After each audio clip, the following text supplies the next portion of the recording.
All right, testing 1, 2, 3, 4, 5, 6. Where is the scoreboard?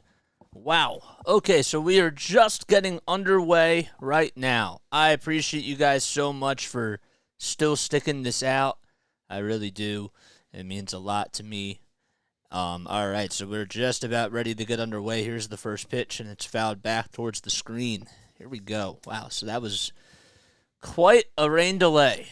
We just got started at 4:30 p.m. Eastern Time. All right, let's get the scoreboard up. Thought I had it up, but nope, I did not. And the 0-1 is down low. So here is Zack Wheeler, who is taking the mound. Usually, like when they say that we'll start around 4:30, I didn't think it was going to be on time. They usually don't mean that, but whatever. The 1-1 is down low for ball two. So we have to just adjust on the fly, and that's what we're doing. Cool. All right, 2 balls, 1 strike. The pitch by Wheeler is at the knees for a called strike. So Zack Wheeler is on the mound for the Phillies, and he is a 7-4 record with a 4.05 ERA and 119 strikeouts in his 104 innings of work. The 2-2 delivery. There's a towering fly ball hit out to left field. Looking up is Schwarber, and it's gone. Ha-Seong Kim with a leadoff home run for the Padres just over the NovaCare sign out in left field. And that's his 11th home run of the season, and the Padres strike first as we are just underway at Citizens Bank Park. A 1-0 Padres lead.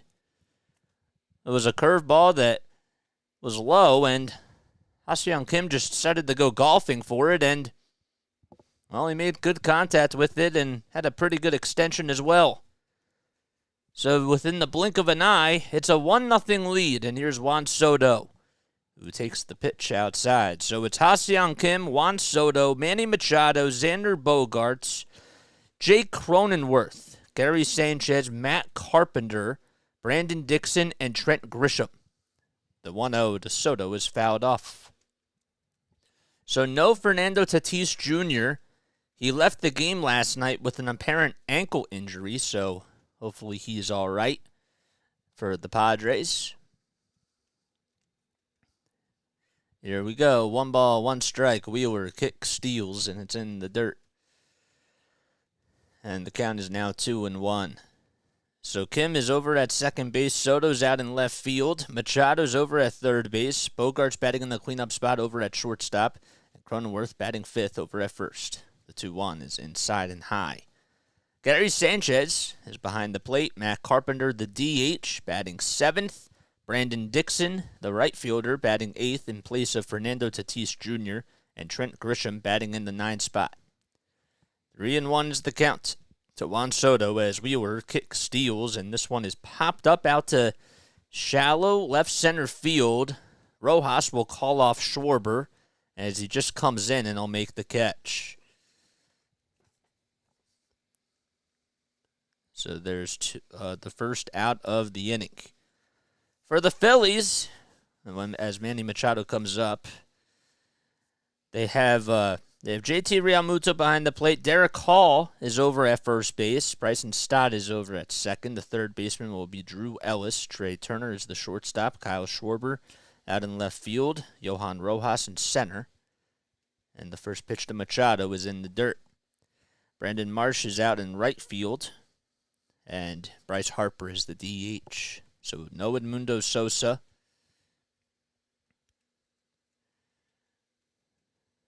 And the pitch. Grounder. Hit over to shortstop. Nice play by Turner. Throws over to first. In time. Oh, what a play by Trey Turner. He had to slide out all the way towards his right side into the outfield grass. He stood up and threw a dart over to first base. A web gem by Trey Turner. And there's 2 away.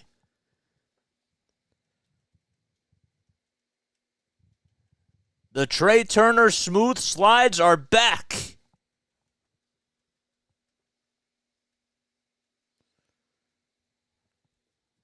And there's 2 outs. Xander Bogarts comes on up, and he fouls the first pitch back.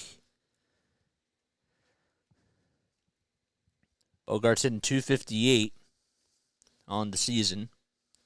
So Alec Bohm also has the afternoon off as well. The pitch just below the knees for a ball.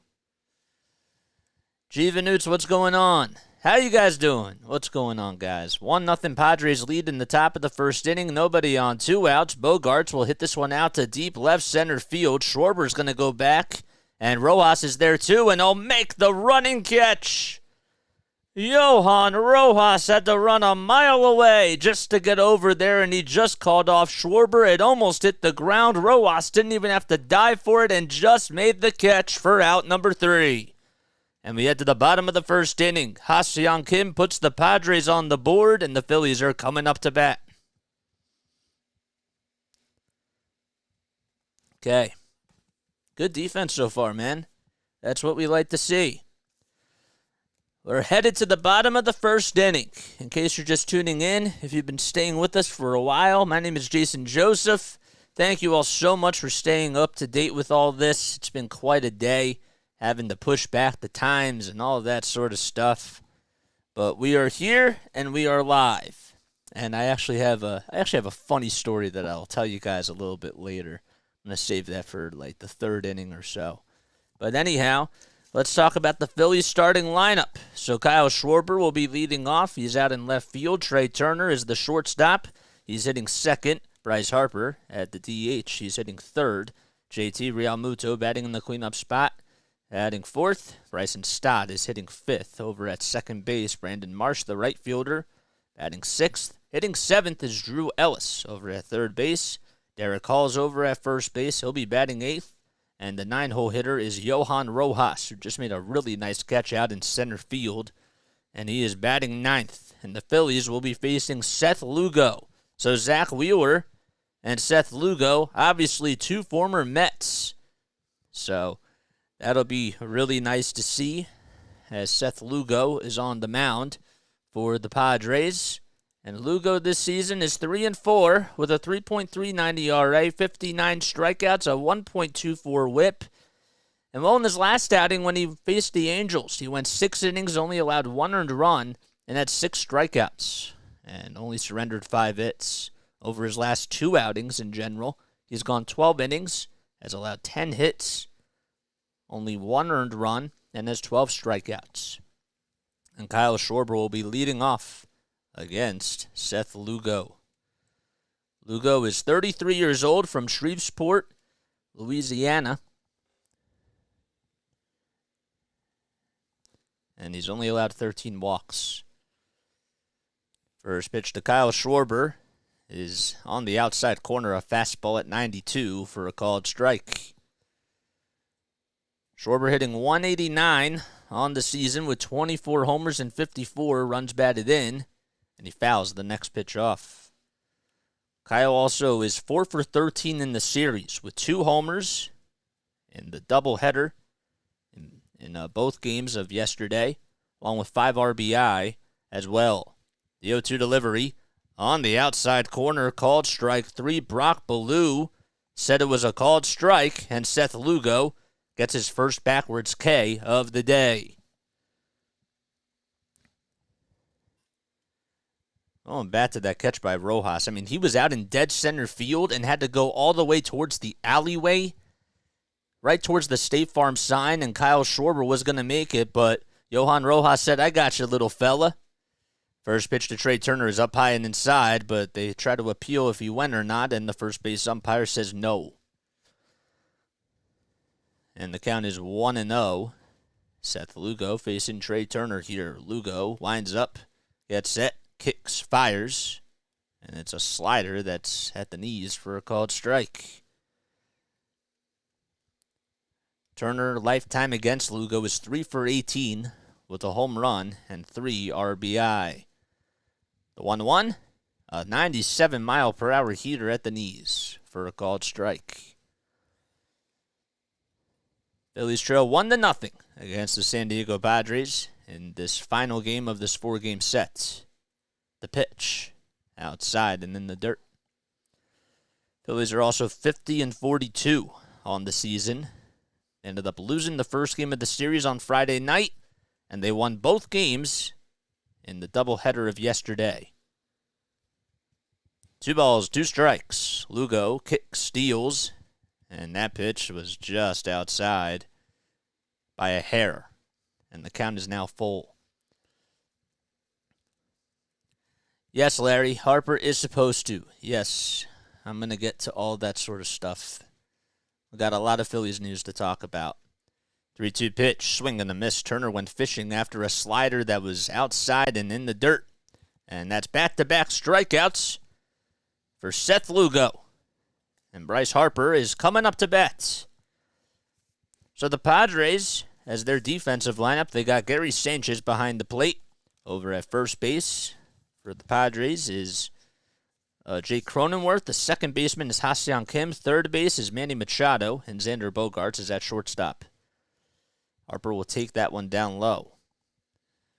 Also, Juan Soto's out in left field. Trent Grisham is in center. Brendan Dixon, the right fielder, and Matt Carpenter gets the start as the DH today. The 1-0 delivery, fouled back. Harper had his first home run in over 140 at-bats last night, and Craig Kimbrell was the one to catch it out in the Phillies bullpen. 1-1 pitch, line drive, caught over at first base by Cronenworth as he robs Bryce Harper on a base hit. He makes the leaping catch and rolls over towards his right side. An incredible acrobatic catch by Jake Cronenworth. Everybody's flashing the leather today, and we head to the top of the second inning. 1-2-3 go the Phils as they trail 1-0.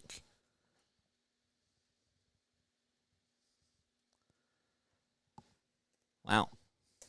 All right. Probably shouldn't keep this here.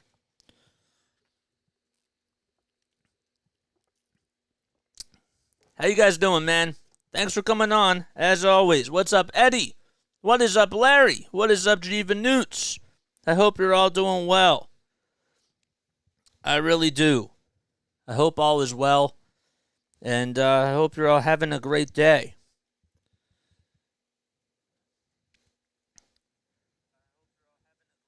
All right, we got 21 people on here. Cool. Nice. What's up, David 3000? Thanks for coming on, man. Good. Just got done a video while you You had fun. Thanks. What's that funny story you were going to talk about? Yeah. Okay. I guess I'll talk about it for now. Okay, so so I'm waiting, right? First I have to say this. First of all, if you're new to my channel, okay, I have to make sure that I introduce you all to my channel for those of you that are brand new, because I don't want to turn you guys off. My name is Jason Joseph. Okay, this is Play-by-Play with JJ, where we cover almost every single Phillies game. We also do 76ers, Flyers, and Patriots content as well.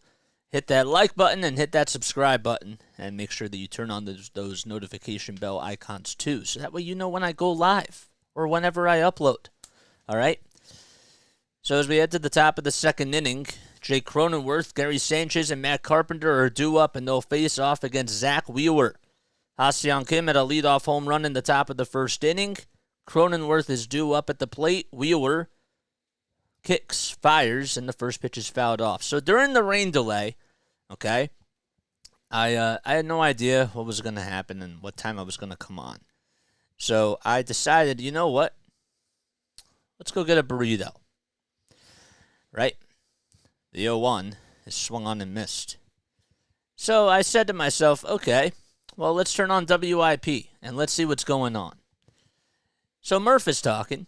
Okay, I love listening to 94 WIP, and I wanted to know how they were covering the rain delay. So Murph is on, and I'm getting my burrito, and I'm ordering at Pancheros, as the 0-2 is fouled off towards the third base side. And so I decided, you know what? He's taking phone calls. Why not call? Why not call into the station? Why not call into WIP and have a conversation with him? The 0-2, it's in the dirt. I also have a buddy of mine who does producing for the Phillies games. Shout out to Nick Earnshaw I did a Planet Philly with him, did a couple of podcasts with him for that as well. That was really nice. On ball 2 strikes, the next pitch to Cronenworth is up high for ball 2. So anyhow, I call into the station, and literally they weren't getting too many calls, so I thought, you know what, why not just call into the station? So I did. 2-2. Grounder over to first base, bobbled by Hall, and he tries to flip it over to first, and it's not in time. So Derek Hall is going to get charged with an error as he tried to play it on a hop and tried to just backhand it over to Zack Wheeler as he was trying to tag the bag. And Cronenworth is aboard. And that'll bring up Gary Sanchez. So I got to talk to Greg Murphy while he was on the air.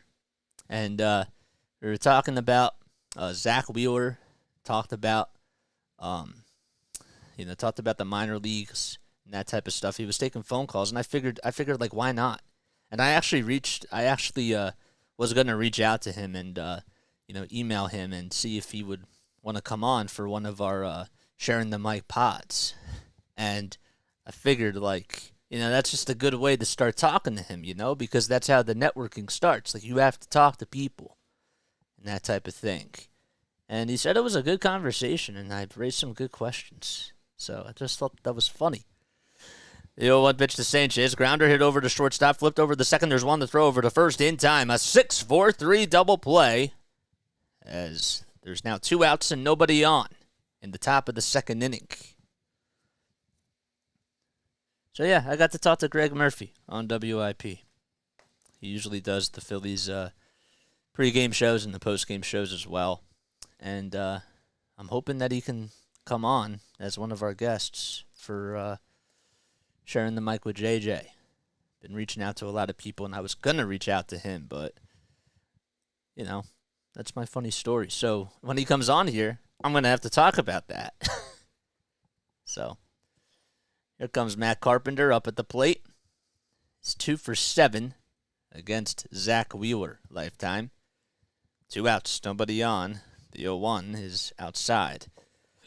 Carpenter has not played yet in this series for the Padres, but he's playing today because Fernando Tatis Jr.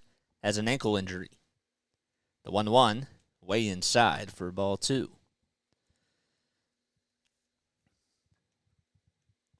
Carpenter, this is his 13th season. He has 174 career home runs. Obviously won a World Series with the St. Louis Cardinals. The 2-1. Fly ball hit out to shallow right center field. It's going to be a tough play. Marsh is going to call off Rojas, and he'll track it down and make the catch in the alleyway for out number 3. So, the Phillies get out of the inning, and we head to the bottom of the second as they trail 1-0 against the Padres. So, yeah, that's my story. Got to talk to Greg Murphy during a rain delay because I had nothing better to do.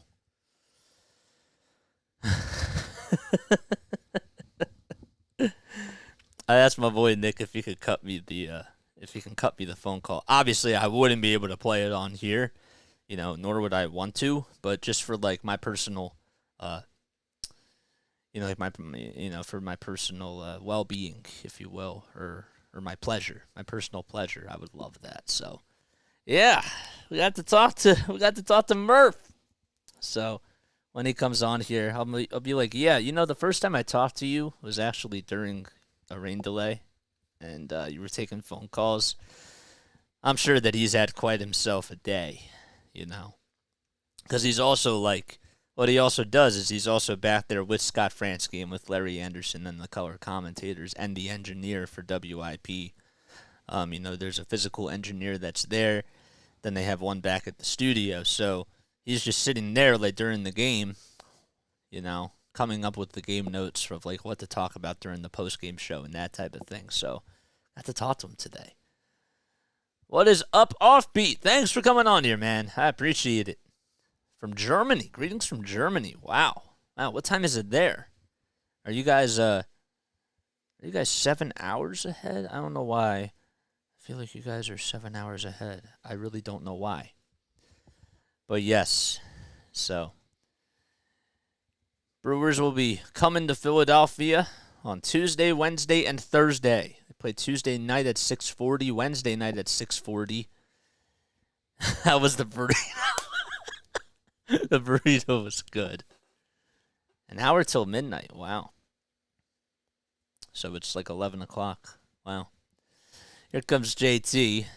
Takes the pitch outside and low. The burrito was good. I haven't finished the full thing, but I was getting some more notes ready because I figured, why not? I have extra time, so, I ate most of it, but, I'm like pulling into my development and coming up to my cul-de-sac as the pitch was fouled off. It's one ball, one strike. Next pitch is hit out to right field, backing up and making the catch is Dixon. He had to kind of took a little bit of a turn as he was coming in and then decided to back up at the very last second and made a pretty good catch for the first out. So anyhow, I finally got a hold of him while I got into the development, and I was like, well, we're just gonna pull over and we're just gonna talk to him. Greetings from Cancun. What's up? On vacay, but following the Padres while I'm in the pool. That's cool. That's really cool, man. First pitch to Bryson Stott is in there at the knees for a called strike. Welcome. Welcome on in here, Morrow. Is that how you say it? Morrow? Yeah, it's Morrow. One ball, one strike to Bryson Stott, who's hitting .302 on the season. Stott in the series is 3 for 9 with a double and 5 runs scored, a walk, and 2 strikeouts. Lugo winds up and delivers. High bouncer, hit over to third base, and played by Machado, who turns and throws over to first and just gets Stott out. Kind of had to leap up as it was played on a bounce and then gather himself and threw a nice play over to first. There's 2 outs. So the Padres are doing a good job on the defensive side as well.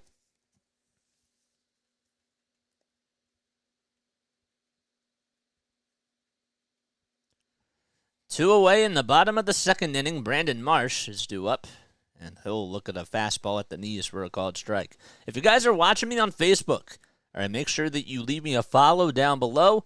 Also, you can come onto my YouTube channel as well. That's in the description. No balls, 1 strike to Marsh.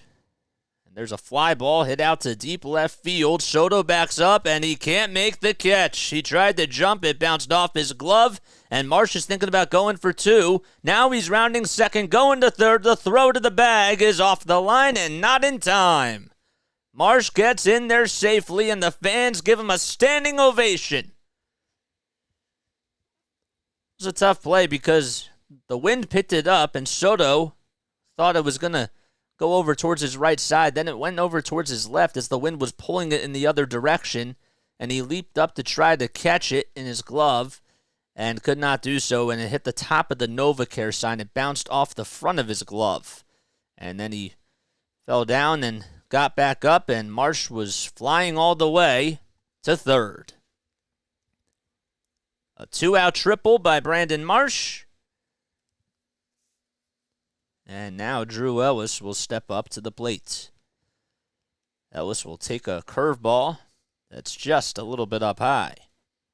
Sanchez tried to frame it, but wasn't able to do so.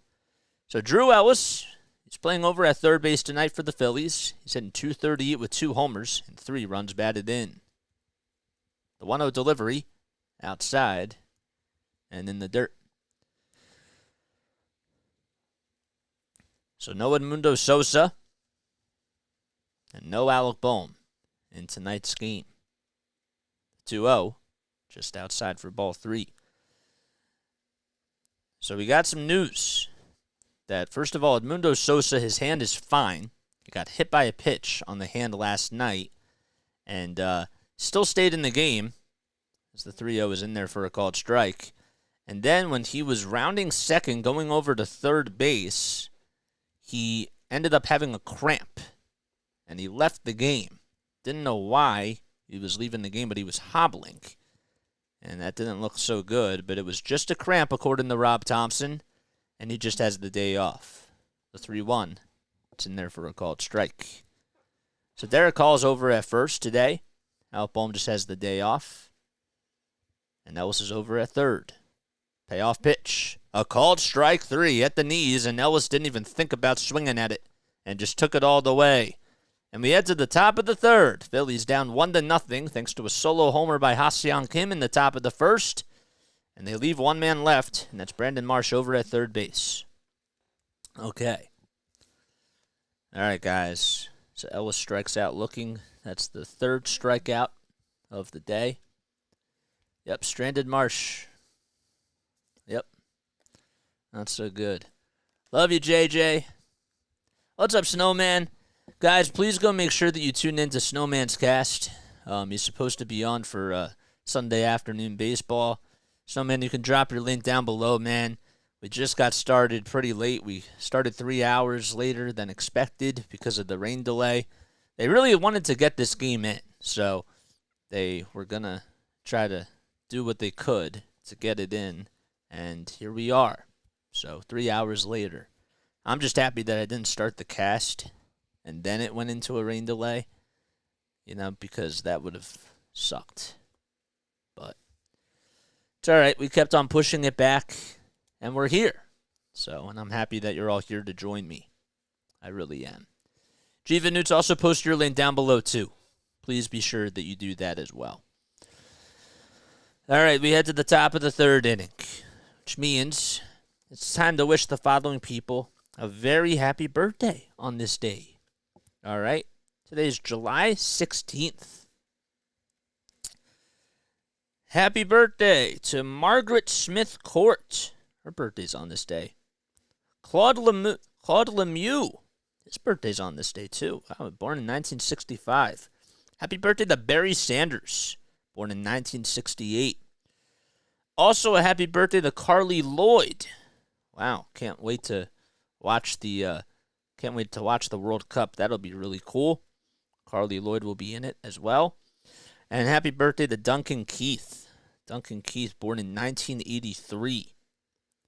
So happy birthday to all those people out there. And, of course, if you celebrate a birthday, Rising Rhino's birthday was yesterday. Please make sure that you shout yourself out. Chase Utley's in the booth with Tom McCarthy. Wow.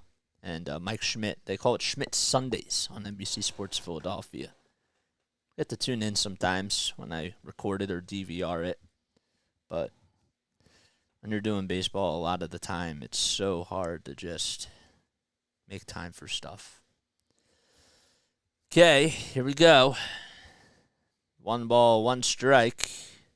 And the pitch by Wheeler is fouled off. So Wheeler already with 30 pitches. And Brandon Dixon is up at the dish. He's hitting .213 with a .347 slugging percentage, 2 home runs and 9 runs batted in.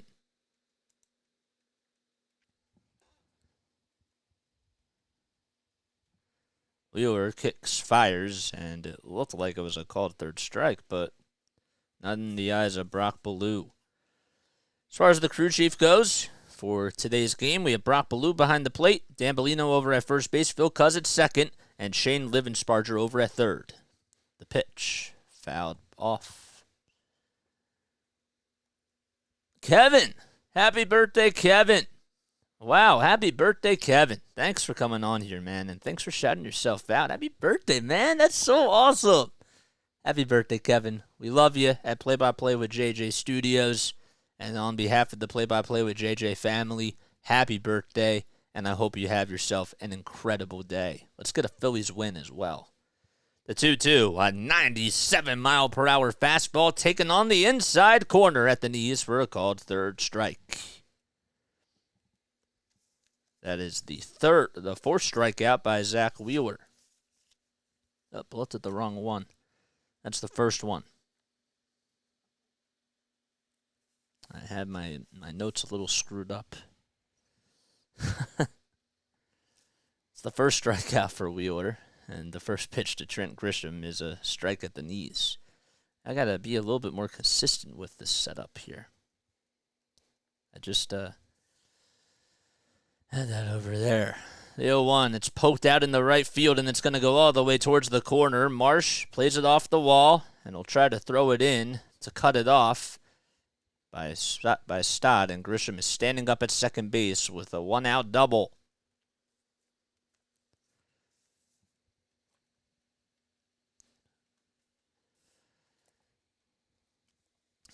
So that was really cool that I got to talk to Murph.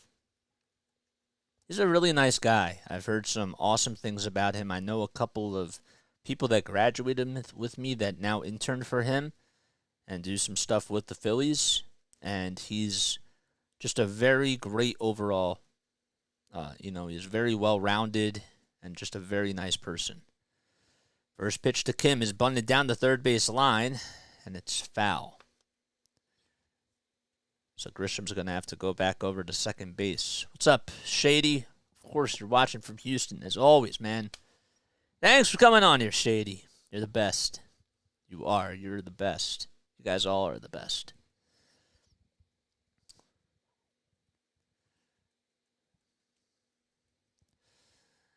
One out, a runner over at second base. That's Trent Grisham, who's now 5 for 11 in this series. No balls, one strike. Wheeler on the bump. 36 pitches so far. Ha-Seong Kim, who had the leadoff home run, is up, and he takes a pitch upstairs.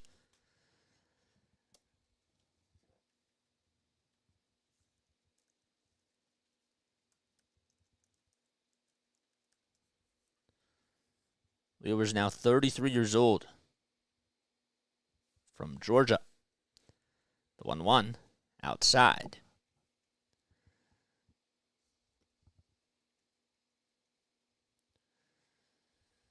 But he was raised in Dallas, Georgia, which I did not know that. His dad actually played amateur baseball for 15 years. His mom played competitive softball. The 2-1 offering, swing and a miss. He has an 81-61 lifetime record during his career. And well, with the Phillies, he is 66-42. Did I say 66-42? I meant to say 36-23. The pitch. There's a line drive caught by Bryson Stott. And there's 2 outs. Was caught looking down. Here comes Juan Soto, and that's in there for a called strike at the knees. It was a curveball.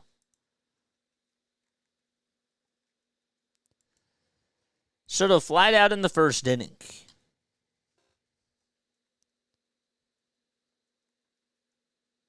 So he's 0 for 1 today. Oh, Kim struck out.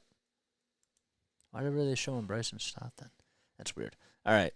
No balls, 1 strike. The pitch, swing and a miss. Sorry about that. I was looking down when I shouldn't have been looking down.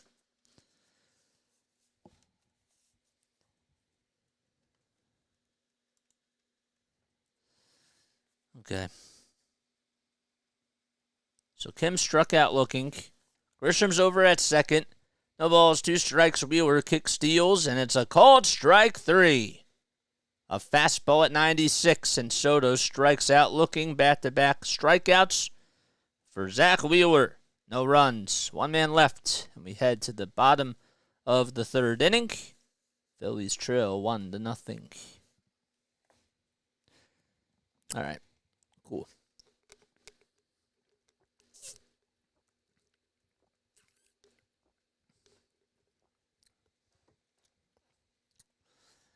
All right. Time for our fun fact of the day. Guys, if you're new to my channel, hit that like button, hit that subscribe button. Let's get the numbers up, man. Let's get the algorithm people to come on here and work their magic, because that's what we got to do. We're doing almost every single Phillies game. We're putting in a lot of time to get better at doing play-by-play, even though sometimes I'm still making the same mistakes, not looking up when I should be, and looking down, spending too much time with that. But that's part of the reps, it's part of the practice, and that's what we do. Okay? Tom McCarthy, with all due respect, it didn't take him 1 year to get with the Phillies. It took him like a long time, just to make it to the professionals. So this is what we got to do now, and this is how we have to do it. Just get the reps and just practice as much as possible. And I know he's made a lot of mistakes as well. So everybody has. Okay. Here's our fun fact of the day. Though he courted controversy, Brian Clough was a highly successful soccer manager in England from 1965 all the way until 1993. On dealing with disputes with his players, he said, quote, "We talk about it for 20 minutes, and then we decide I was right," end quote. After retiring, Clough said, quote, "I wouldn't say I was the best manager in the business, but I was in the top one." Okay, that's really weird. That's your fun fact of the day. That was weird. Interesting. 1 ball and no strikes. The pitch to Derek Hall is swung on and missed. Hall batting .190 this season with 1 home run, 3 runs batted in. Seth Lugo still on the mound for the San Diego Padres. Lugo has pitched pretty well over his last 2 outings. The 1-1 grounder just back behind the plate. And it's a foul ball. A big crowd at Citizens Bank Park as the game started at 4:30 PM Eastern Time. It was supposed to be a 1:35 PM start. We had a 3-hour rain delay. Lugo kicks, winds up, and it's outside. I'm going to have to change this chair when I do this because this one squeaks, and that bothers me. 2-2 is the pitch. Here it is. Check swing. Did he go? Third base umpire said he checked his swing. But he did not go.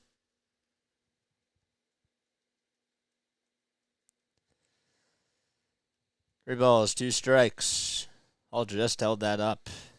And the payoff pitch. Fly ball hit out to left field. Not that deep. Soto will backtrack, though, and he'll make the catch about a foot or so in front of the warning track, and there's the first out.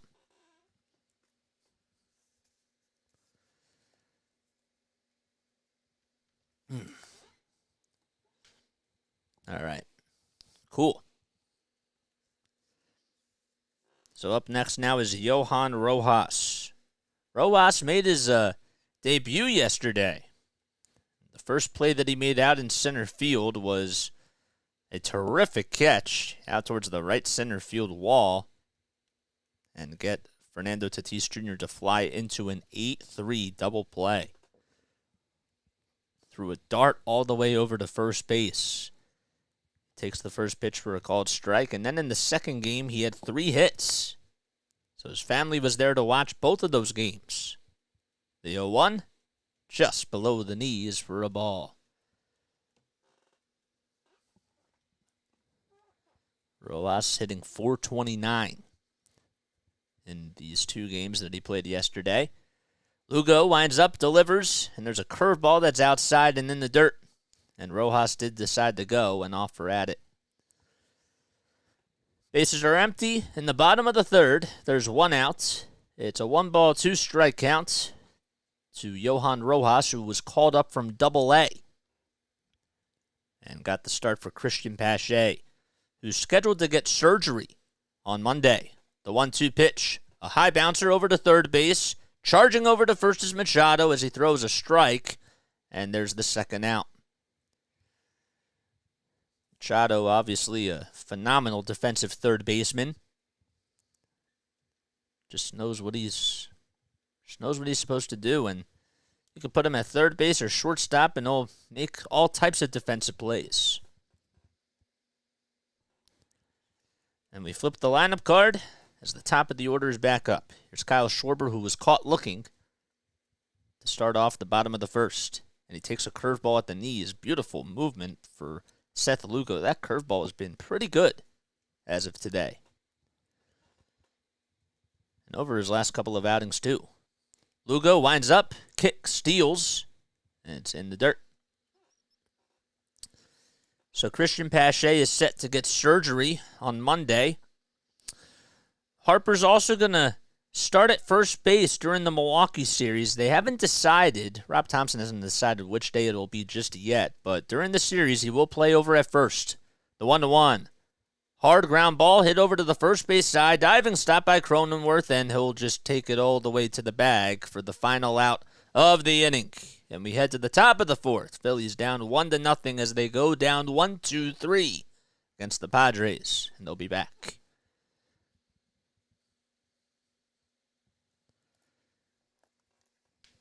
Okay, cool.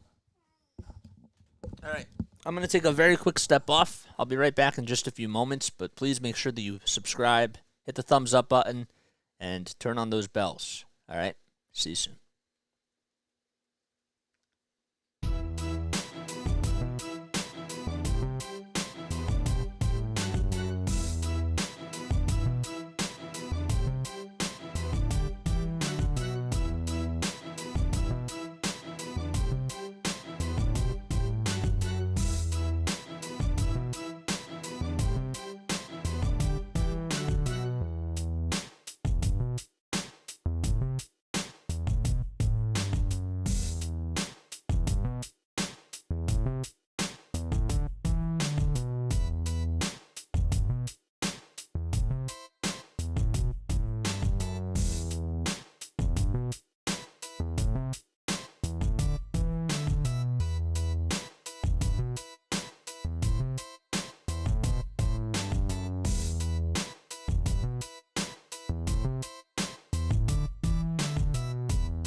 Okay, all right, top of the fourth inning we go, and Machado will pop the first pitch up out to shallow right field, and Hall's going to call off everybody as he makes the catch in foul territory on the grass. So we had to call off Stott and Brandon Marsh. So there's the first out on one pitch. Only 44 pitches so far for Zack Wheeler. And he's able to get the first out of the top of the fourth. You know, they were talking about how great Zack Wheeler was against the Padres in the 2022 NLCS. So here's Xander Bogarts, and he'll take a strike on the inside corner on the upper third of the strike zone. Man, oh man. You know, you look at the stats that he was able to provide during that series, and it was just unbelievable. The 0-1 pitch, that ball is golfed out to left field. Xander Bogarts will hit this one out to the fifth row, and that ball's gone. It was the same pitch that he threw to Ha-Seong Kim, and Xander Bogarts, 380 feet later, puts the Padres up 2-0 in the top of the fourth.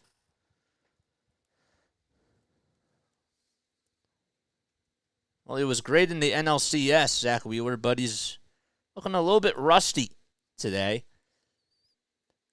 The 2 home runs that he's given up have been all on the same pitch, just hanging, breaking balls, and Xander Bogaerts stayed with it and puts the Padres up 2-0.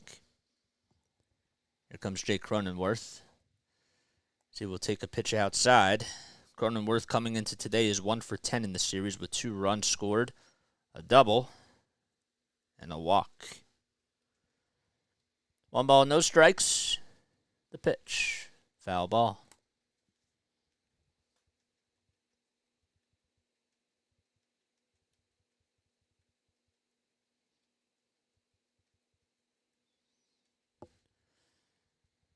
1-1 delivery. Grounder. It pulled over to the first base side. Stott has it, though, as he gets on a knee, throws over to first, and there's 2 away.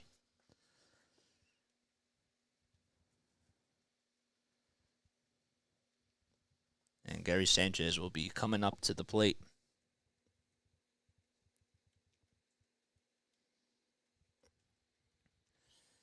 Padres in their gray and brown and gold uniforms with the pinstripes. First pitch by Wheeler in this at-bat is a sweeper at the knees for a called strike. Sanchez homered in this series, gave the Padres their first run of the series on Friday night as he fouls the 0-1 back behind the plate. I was just thinking to myself the other day, I remember when Gary Sanchez participated in the home run derby with Aaron Judge, and he showed off the power of the bat. Remember, he and Aaron Judge were supposed to be the faces of the Yankees. And Judge, obviously, with the contract that he's getting, well-deserved. The 0-2 up high and inside.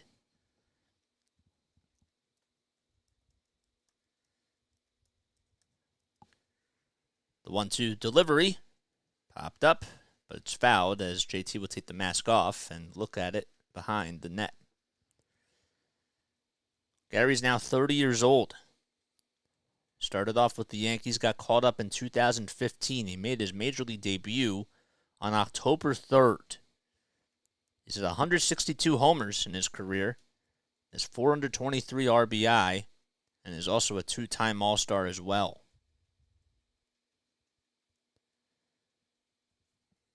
The 1-2 pitch, swing and a miss, and Gary Sanchez strikes out, and the side is retired. But the Padres get another solo home run. This time it's from Xander Bogarts. And we head to the bottom of the 4th inning. Phillies down 2-0 against the Padres. All right. Man, the chat's quiet. Chat's so quiet. What's going on, guys? How we all doing? I hope all is well. Yes. There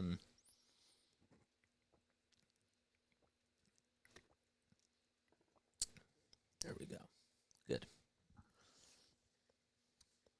So once this series is done, the Phillies will be taking on the Milwaukee Brewers on Tuesday night, Wednesday night, and Thursday afternoon. And that'll be an interesting series to watch for sure. It'll be a lot of fun.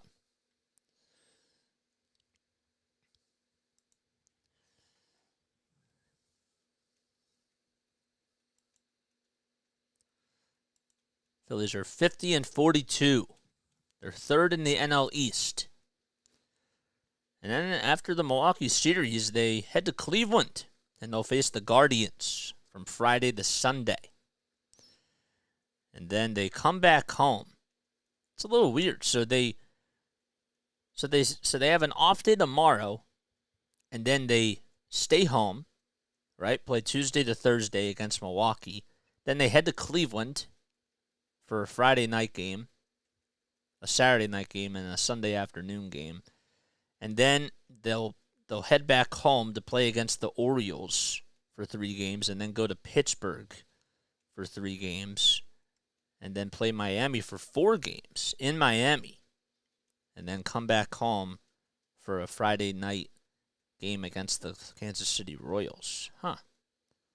That's interesting. Here comes Trey Turner, who takes a hack at a curveball that's outside, and he was way too early. Turner struck out in the first inning. He's hitting .249 on the season. The 0-1 pitch in the dirt. That'll make the count 1-1.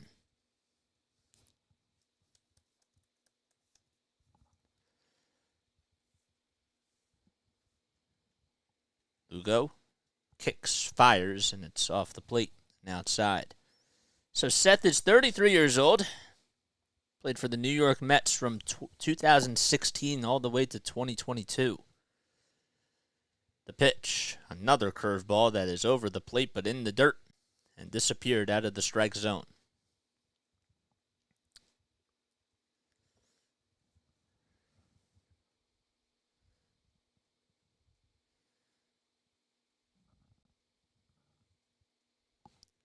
Two balls, two strikes to Trey Turner, and he'll take a ball that is way outside for ball 3.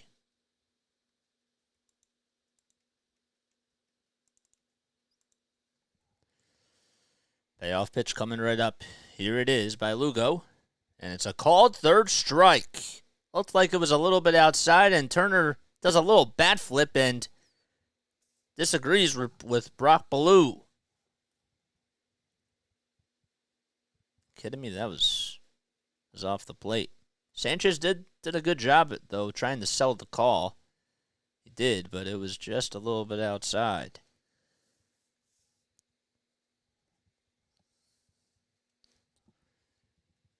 So Bryce Harper will be coming up as Turner strikes out looking, and Harper looks at a pitch for a called strike.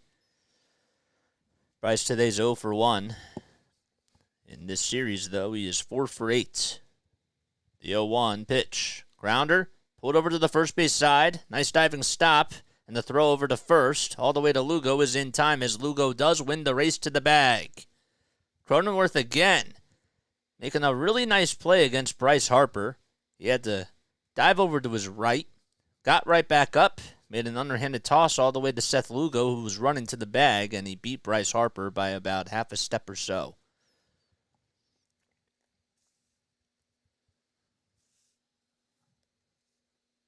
So there's 2 outs with still nobody on.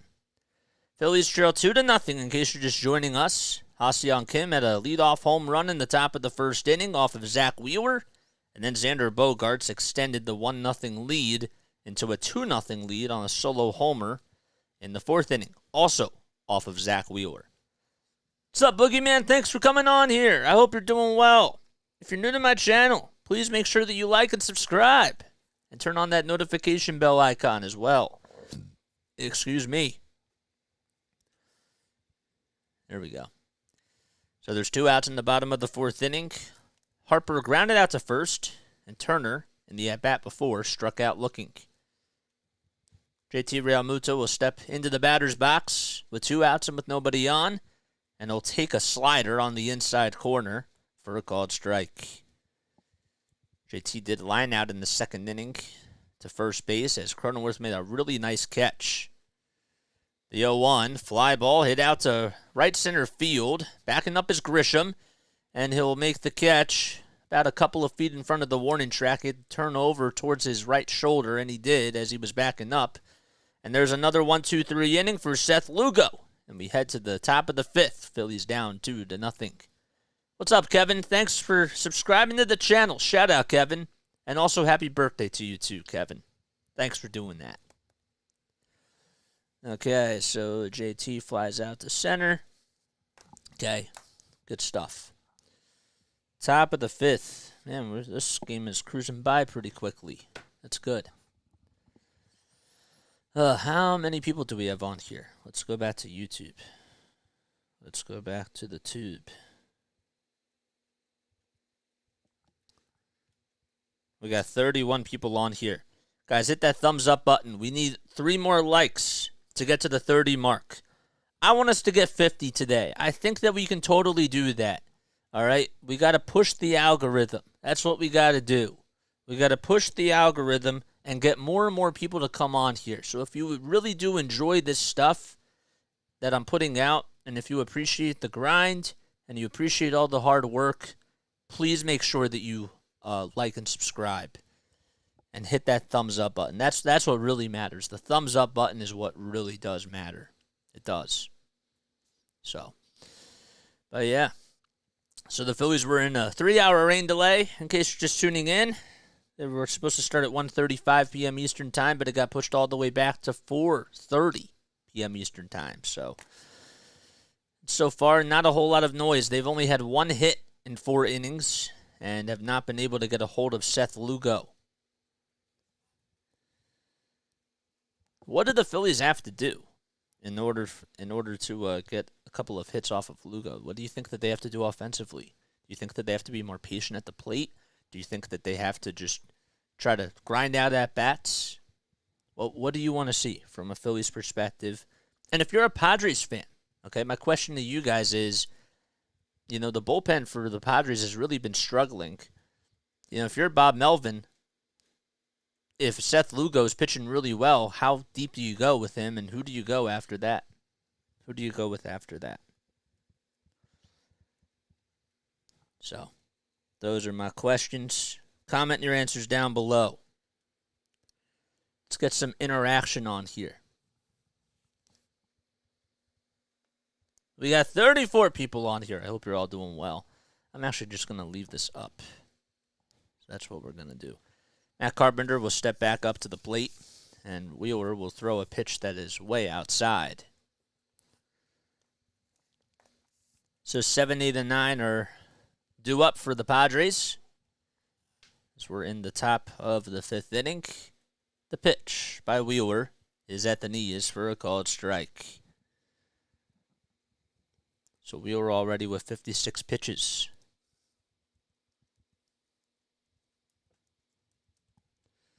The 1-1 fly ball hit out to deep right center field, and that ball is going to bounce right off the warning track onto the Hatfield sign towards the right center field wall, and the throw is cut off by Trey Turner as Rojas made the throw over to second base, and there's a leadoff double by Matt Carpenter. It was a fastball. It was supposed to be on the outside corner, but it moved back towards the middle of the plate at the very last second. And Matt Carpenter, when you give him a fastball down the middle, you know what he can do. So a leadoff double, and Brandon Dixon will be coming on up. As far as Phillies news goes, well, the first pitch is fouled off. Andrew Painter is still dealing with discomfort and is still not throwing with the elbow discomfort right now. He was supposed to, the whole timeline for him was supposed to be to come back in sometime in August, but he's not even throwing right now. The pitch in the dirt, and Dixon did not go.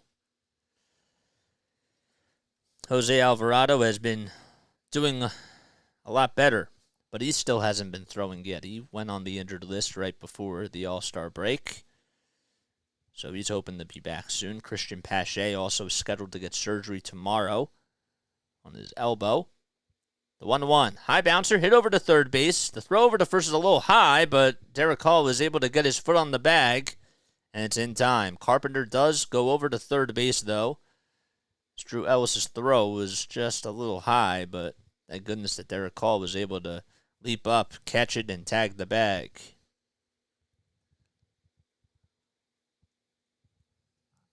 There's the first out of the inning.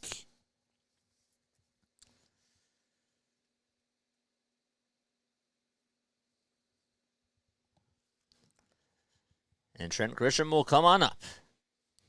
Grisham takes a fastball for a called strike. Sir Anthony Dominguez is also scheduled to see live batting practice on Tuesday. That was also the big news that the Phillies just released today. So if they could try to get him back pretty soon, that would be awesome as well. The 0-1 offering, swing and a miss. A 95-mile-per-hour heater on the inside corner. Grisham's 1 for 1 today. He doubled. That was back in the third inning.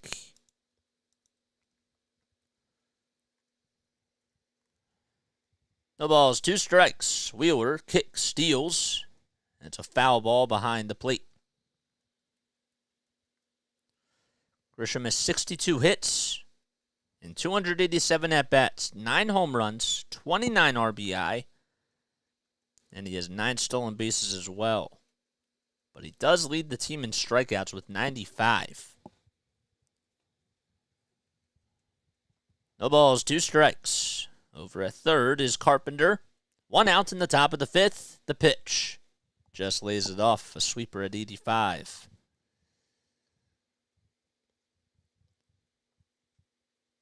Padres colors really do remind me of my university's colors, brown and gold. These ones obviously have the pinstripes. 1-2 The pitch by Wheeler is just a little bit inside. 95 miles per hour on the gun. In the on-deck circle is Ha-Seong Kim, who struck out looking his last time up and homered to start off the ball game. 5 seconds left on the pitch clock. Wheeler gets set, gets the signs from Realmuto, kicks, fires, and there's a ball hit out to left field, a fly ball that is. It's going to go over the head of Schwarber, and it's off the Xfinity sign, off the wall. Rojas plays it on the bounce. Throw over the second base is not in time. A run comes in to score. That's Matt Carpenter, and it's an RBI double by Trent Grisham. And the Padres have a 3-0 lead. Not a good start by Zack Wheeler. The slider was hanging in there, and Grisham just tried to poke it out to left field and hit the very top of the fence, actually, just above the Xfinity sign. If there was no fence there, that ball would have been gone. But it's now 3-0 on the RBI double by Grisham. He has 2 today, 2 doubles. Ha-Seong Kim will hold his swing as the sweeper was in the dirt. Kim hit his 11th homer of the season and drove in his 33rd run batted in. 8 seconds left on the pitch clock. Wheeler looks back at second. Now back to home plate. The pitch. Swing and a miss. So Ha-Seong Kim is from South Korea. He's 27 years old. Stands at 5'9", 168 pounds as well.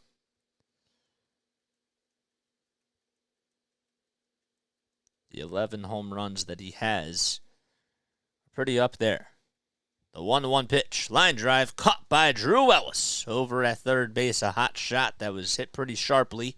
Ellis was there at the right time, and there's 2 away. Yeah. Yeah, Kathy, and I know. I don't know what it is. It's just been so inconsistent. Part of it's the fastball. You know, it's not reaching 98, 99 like it was last season. It's dipped in velocity. And his breaking balls are just hanging in there. Here comes Juan Soto with 2 outs, and he'll foul the first pitch off. Soto today is 0 for 2. He's hitting .264, though, with 16 home runs, 50 RBI. He's out in left field. Again, no Fernando Tatis Jr. today. He has an ankle injury, and he left with that last night. The pitch, another foul ball. It's behind home plate. I had this frappe in my freezer, and it took about 3 hours for it to defrost, and I've been drinking it, and it's still pretty good. I like the McDonald's frappes. They're pretty good. The 0-2 pitch. That should have been a called third strike, but Soto lives to see another day. It was a slider on the outside corner, and JT, who's in the squatting position, is talking to Brock Ballou, and now play will resume here. 1-2 is the count. Grisham takes a lead off at second base. Wheeler looks back and now fires to home plate, and there's a grounder pulled over to the first base side. Stott has it, gathers himself, and tosses it over to first, and there's the final out. So the Padres, they get another run on an RBI double by Trent Grisham, and we head to the bottom of the 5th inning. Phillies down 3-0. Okay, so Kim, what did Kim do? Kim lined out to third, and Soto grounded out to first. Okay. Snowman says, I've learned a lot from you. I appreciate you. I appreciate you. I've learned a lot from you. Seriously, I mean that. And that means a lot to me. Guys, if you're brand new to my channel, first of all, make sure that you make sure you subscribe, okay? We cover almost every single Phillies game. We also do 76ers basketball, Patriots football, and Flyers hockey as well. And, also make sure that you go subscribe to Snowman Multimedia too. I know I say it a lot, but I truly mean it. He's been coming on here for a really long time. He's helped me out. He's given me some incredible advice about broadcasting and just about almost anything you can ask him. He'll literally give you a straight up answer. And this is a guy who I have a lot of respect for. With all the adversity that he's dealt with, he's a story. He has an incredible story to tell. And, that'll be, he's just an awesome, not just a colleague or, somebody that I met on here, but he's a friend, So I've learned a lot from you too. It's about perseverance. I've learned that if you want to do this, you just got to put in the work, and you got to believe in yourself. That's what you've taught me, and I'm hungry. I wanna make it. That's what my mind is on. I might not have spotters. I might be doing this as a one-man show, but in all honesty, that's what makes this even better. If you really think about that, I don't really have anybody else that helps me do this. A couple people I do. G. Vanutes has been doing awesome stuff. I'm saying from a broadcasting perspective. I think that's what makes this really cool. Want to know is the count of Bryson Stott as we lead off the bottom of the fifth inning. Lugo will throw a fastball that's in the dirt at 94. So Seth Lugo today, he's not allowed to run. He has only 51 pitches. Phillies are chasing after a lot of the pitches, and Lugo's been getting the ground balls on his side. The pitch. It's on the outside corner.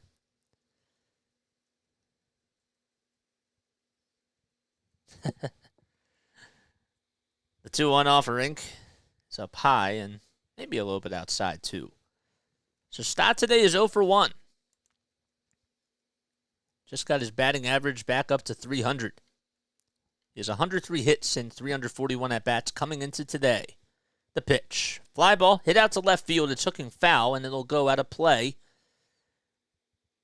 And the count is now full.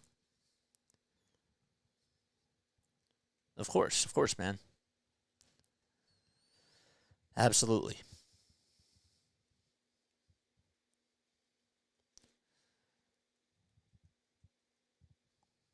Bryson Stott in this series, he's 3 for 9. And he drills this one out to deep right field. It's going back to the track, to the wall. Goodbye, baseball. Bryson Stott will put the Phillies on the board and hits his 8th home run of the season with 393 feet in distance. And the Phillies are on the board. They now trail 3-1.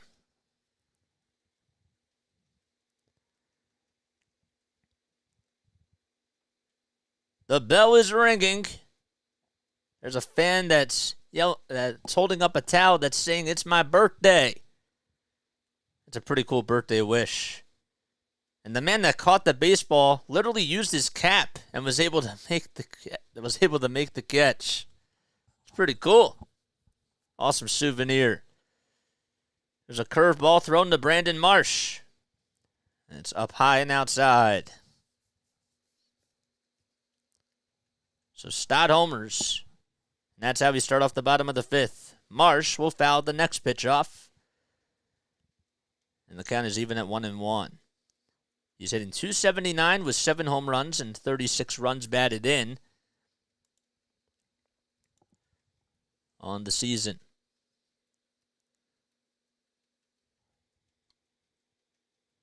The 1-1 outside for ball 2.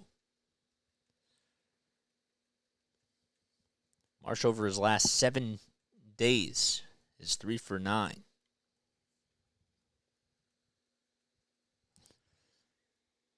Two balls, 1 strikes. The next pitch, just a little bit inside. It looked like it painted the corner at the knees, but not the case. Fisherman Sam, hello. Came in at the right time, man. 3-1 offering. Line drive into left field. It's hooking foul, and it will stay foul. Did not go into the stands, but it hit the corner wall out in left field. And Marsh has to go back to the batter's box.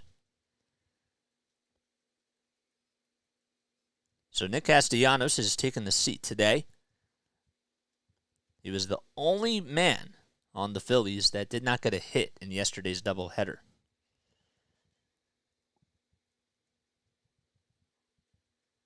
Everybody else did a pretty good job.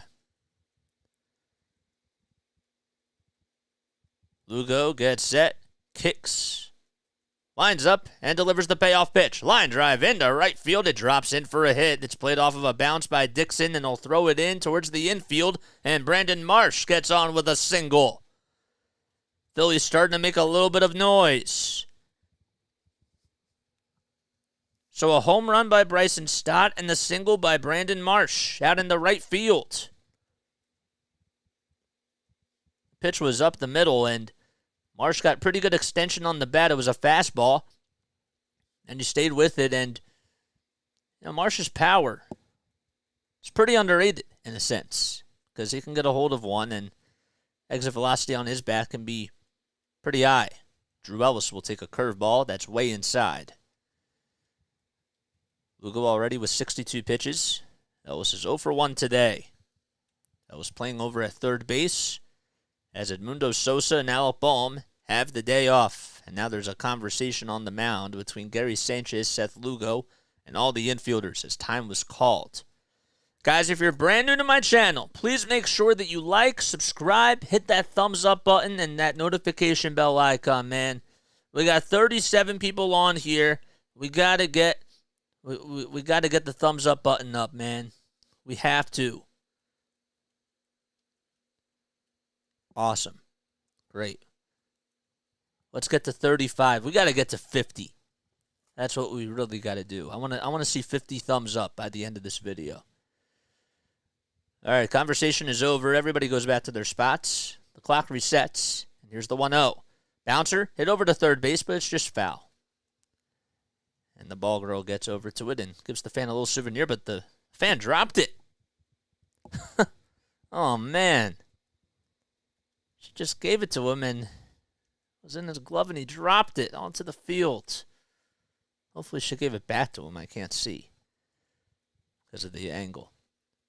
1 ball, 1 strike to Drew Ellis. Lugo fires, and there's a fly ball hit out to left field. Not that deep, though. Soto will come running in, and he'll make the catch for the first out. Ellis thought maybe he got a hold of one, but sharply. But Juan Soto was like, "I'm gonna come running in and make the catch," and he did. Hall playing over at first base. He represents the tying run. Flied out to left. His first time up. Throw back to first to try to get Marsh. Is not in time.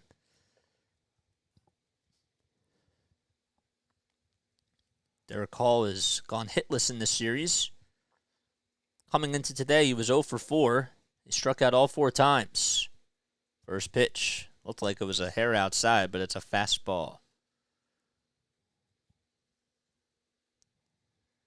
That's on the outside corner. No balls, 1 strike to Derek Hall. The pitch outside and high as well.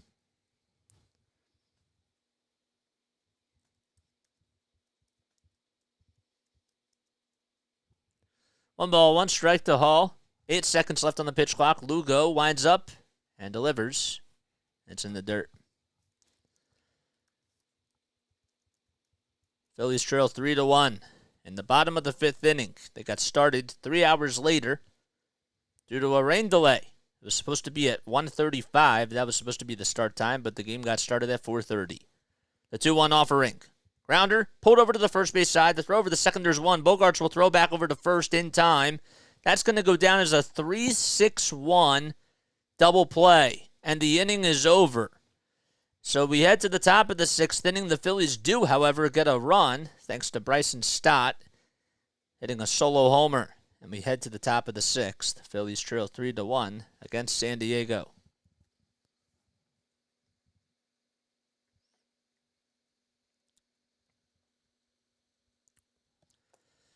Okay. Cool. We got 39 people on here. I hope you're all having yourselves a great day. And I hope you're all staying safe. And I hope that you're all enjoying the indoors, unless it's really nice where you are. I saw that we had somebody from Germany that was tuning in.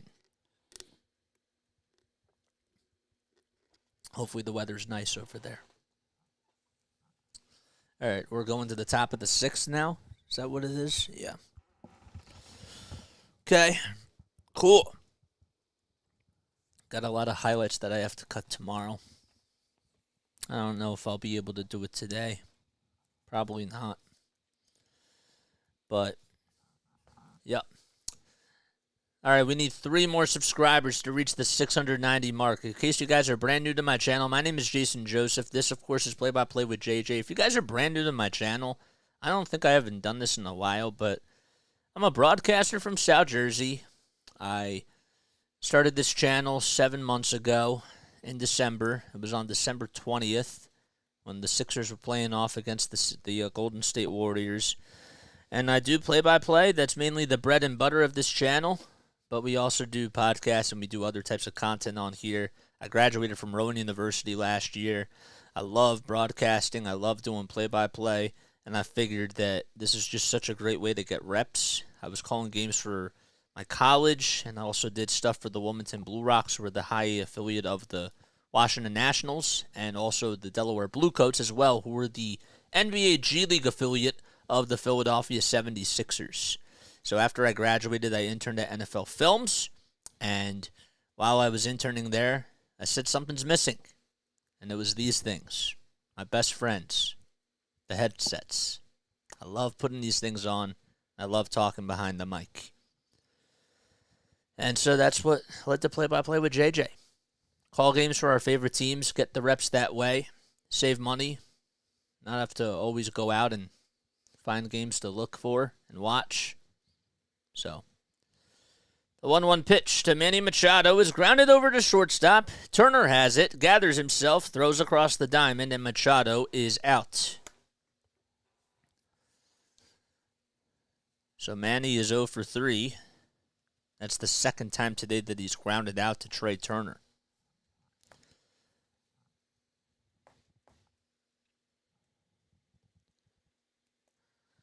Here comes Xander Bogarts, who had a solo homer back in the 4th inning. Wheeler kicks, fires. It's way inside, a 94-mile-per-hour sinker. Xander homered off of Zack Wheeler earlier in the game. The pitch on the inside corner at the knees for a called strike.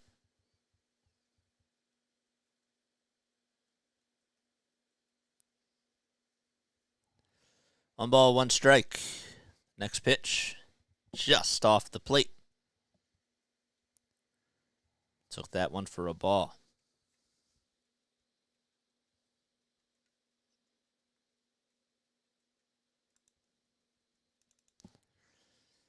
Two and one is the count. Wheeler winds up and delivers.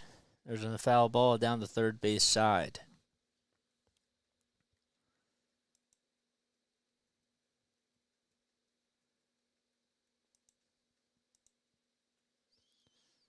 Bogarts, I didn't know this, but he's from Aruba. I did not know that. Huh. He has a 4-game hitting streak. Going back to Sunday's game, last Sunday's game against the Mets. 2-2 pitch, swing and a miss. And he strikes out. And that's the 5th strikeout of the day for Zack Wheeler. The 4-game hitting streak was coming into today, so technically speaking, he has a 5-game hitting streak because he homered back in the 4th inning. So Bogarts strikes out. That's Wheeler's first strikeout since the fourth inning when he got Gary Sanchez to strike out. Jay Cronenworth is going to come up and he fouls the first pitch off the mask of Brock Ballou. JT asks if he's all right, and Ballou says, "Yep, I'm fine." And we play on.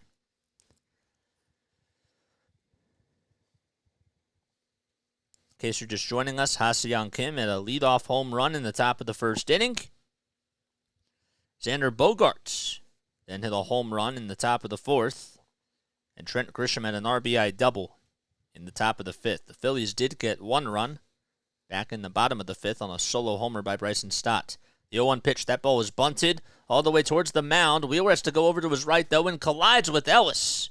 But Wheeler was able to make the catch and record the final out. It was hit towards the left side of the mound. And you're looking at it from home plate, and Ellis and Wheeler almost miscommunicated with one another and collided again. It's like we've seen that a lot over the last couple of days. But there's the third and final out of the inning. And we head to the bottom of the sixth. Phillies trail 3-1.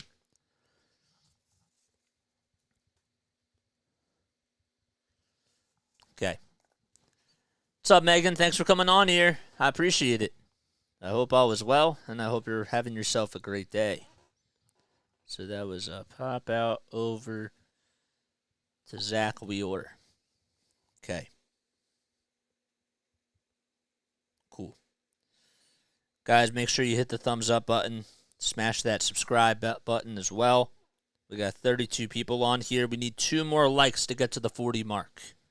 2 more. And we need 3 more subscribers to get to 690. Eddie wants to know what my favorite baseball game was.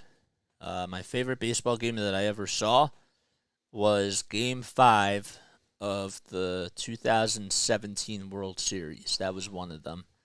Watched that live. That was one of the best games I ever saw. Game 7 of the 2016 World Series was really cool, too. Another back-and-forth game. Rajay Davis hit that home run. That was awesome. The game I was at where Jimmy Rollins had the walk-off triple was really cool.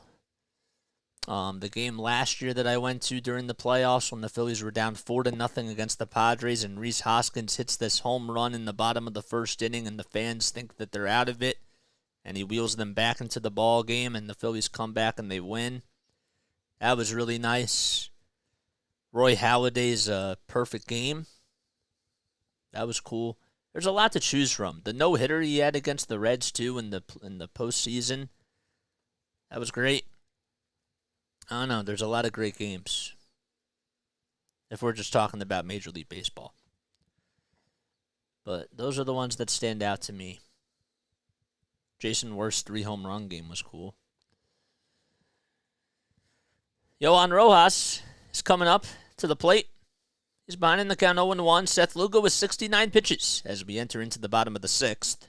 And Rojas will take a pitch that's outside and low. That'll make the count 1-1.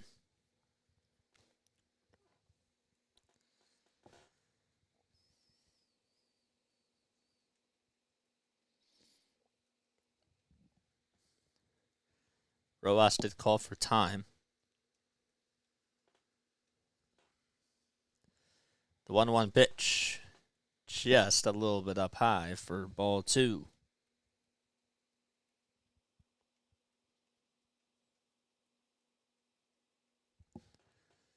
Two balls, 1 strike, and Rojas will take that one all the way outside. It was a foot off the plate. The count is 3-1. Kathy Ann says, telling you they play better when they're behind. That's what always happens. Lugo kicks, fires. It's fouled back right behind home plate. What's up, Mono Matty? How you doing?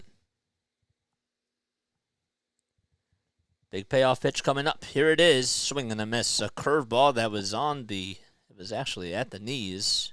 And Rojas swung at it anyways, and that's the 5th strikeout for Seth Lugo. There's the first out of the bottom of the 6th.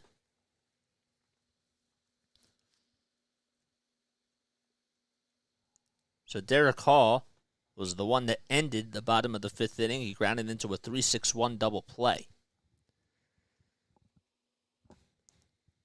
Kyle Schwarber will come back up. He's 0 for 2. He'll take a curveball that is way outside for a ball.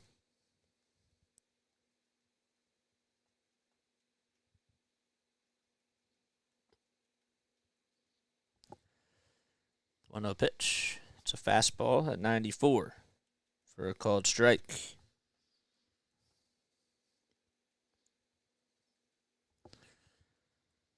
One ball, one strike. Lugo fires. That's a fastball that's just a hair down low. So Kyle Schwarber, he homered in both games of yesterday during the doubleheader. It's nice because he's seeing the ball pretty well. It looks like he's got his swing back. The pitch. He falls down on one knee as he swings and tries to take a hack at a curveball, but is inside and low.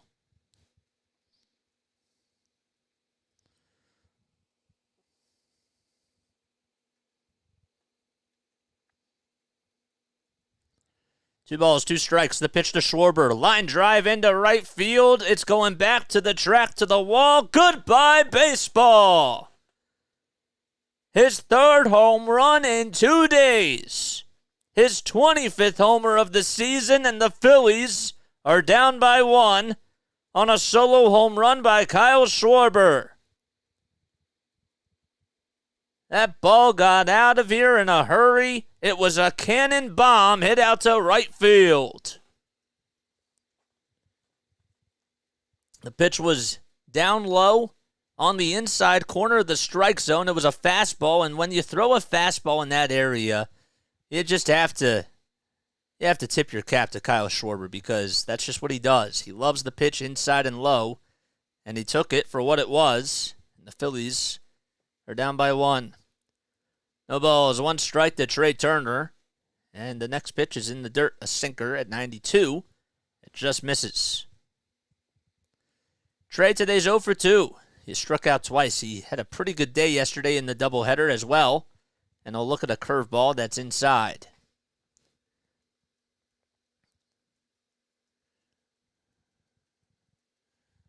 Let's get to that 50 mark, guys. 2 balls, 1 strike to Trey Turner. The pitch, way up high and inside. But they tried to check his swing to see if he went around, and he didn't. I didn't think he did.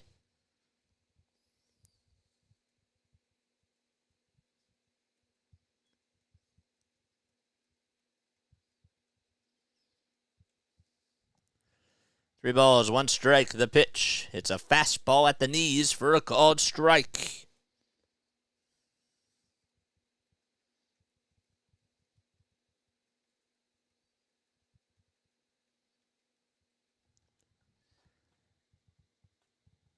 So the count is now full at 3-2.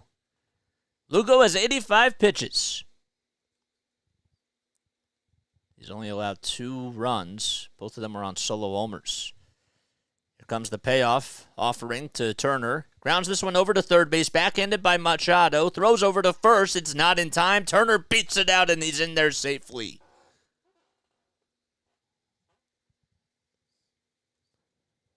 Machado, I mean, that was just a nice all-around baseball play because he had to back up, play it on a hop, fire a strike over to first, and it landed on a bounce. It actually almost bounced out of his glove, and he made a pretty good play, but with Trey Turner's speed, you're not going to throw him out.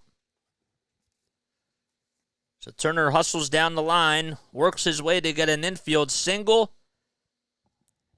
and the tying run is over at first, and here comes Bryce Harper. Throw back to first base to get Turner is not in time by Seth Lugo as he tried to pick him off. Harper's 0 for 2 today. He lined out and grounded out. He's hitting .295 with 4 homers and 25 RBI.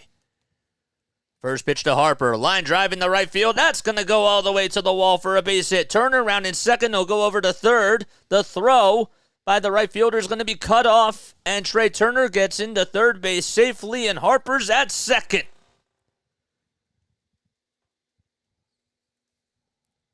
He gets in with a double. He just shot that one right down the right field line. It went all the way towards the wall. And just a pretty good heads-up base running play by Trey Turner, just to go all the way to third. I thought maybe he was going to come in to score, but throw made out in right field by Dixon got in there to the cutoff man pretty quickly. 1 out in the bottom of the 6th, and now a fly ball could tie the game up. Seth Lugo is working his way into trouble. Now Turner has to tie his shoe, and Bryce Harper's looking at him like, did your shoe fall off or something? And it did. So he has to tie the cleat. Turner's shaking his head like, can't believe that happened. Bryce is looking at him like, what are you doing? Are you good now? And he shares a laugh with him. Turner's like, my bad. Kind of wonder if he could have scored if his shoe didn't become untied. Never know. But what we do know is JT Realmuto is coming up. Padres had a 3-0 lead. The Phillies got 2 runs back. And JT will ground this one off of his left foot. It's a foul ball.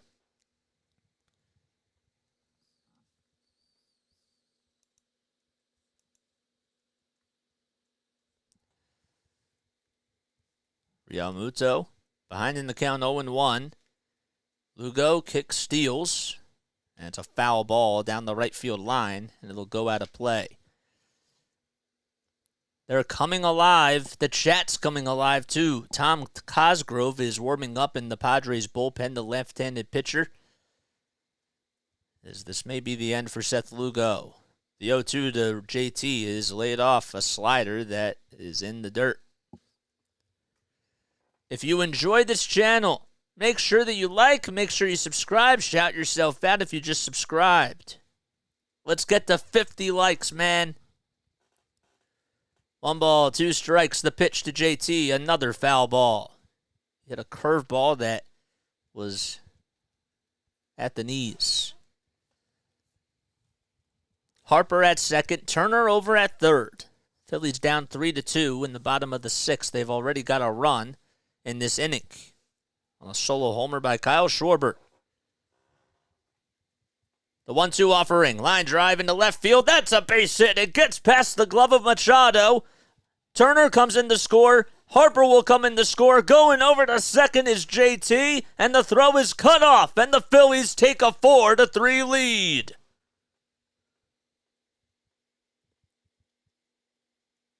That was drilled past Machado at third base, and it was just going to go into left field. Machado not happy with himself. It would have been a tough play regardless. But just a nice solid swing for Realmuto, and the Phillies are on top. Just out of reach for Manny Machado.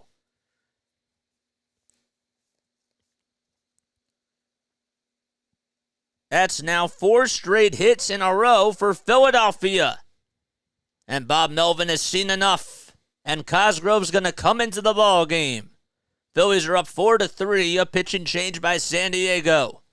And they'll be back.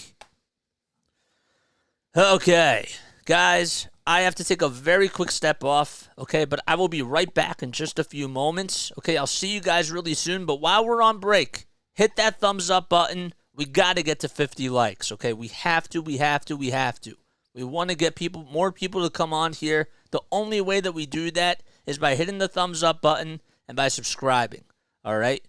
We love you all so much, and I'll be right back in just a few moments.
All right, here we go.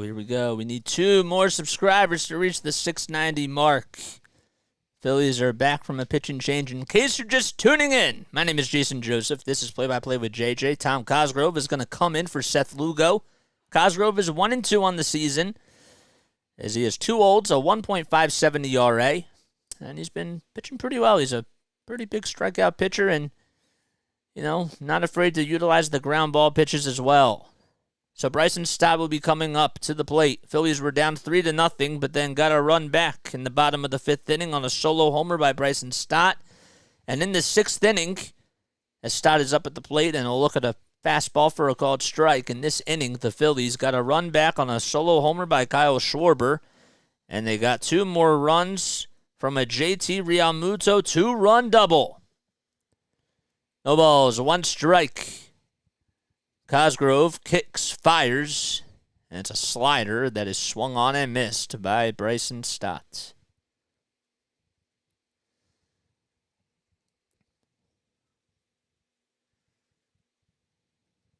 The count is 0-2. JT's over at second. Phillies have a 4-3 lead. The pitch, fly ball hit out to center field, shallow center field. That is, it's going to drop in for a base hit. JT rounding third, and he'll stay put at third base. And Bryson Stott gets on with a bloop single out to center field.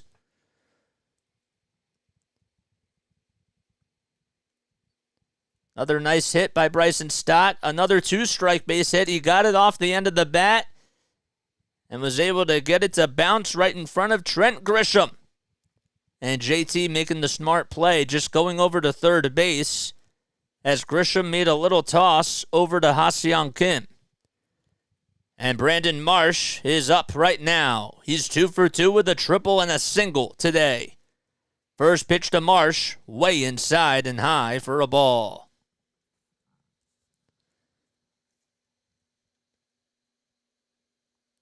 That's now 5 straight hits for the Phillies in this inning.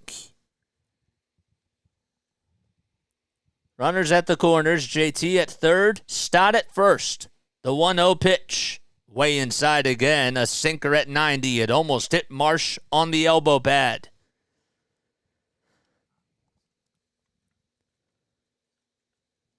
So that run, JT who's over at third base, if he gets home, that run's going to be charged to Seth Lugo. 2-0 is the count. 1 out in the bottom of the 6th. The pitch to Marsh. Again, it's way inside. And Cosgrove has been missing his spots. It's now a 3-0 count. Man, oh man. Marsh in front of the count. Cosgrove dealing with a little bit of pressure. Looks back to first. Now fires to home plate. The pitch is in there for a called strike. A fastball at 90 miles per hour.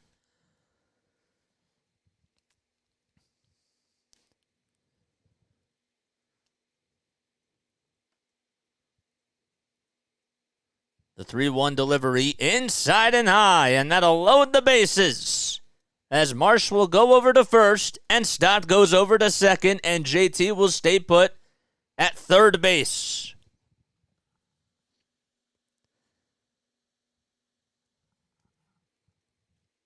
Cosgrove could not find the strike zone. He was able to get a fastball in there, but he wanted to go with a slider, and the ball just didn't get to where he wanted it to go.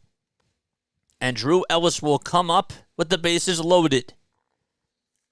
Ellis playing over at third base as Sosa and Bohm have the day off. And he takes a fastball outside for a ball.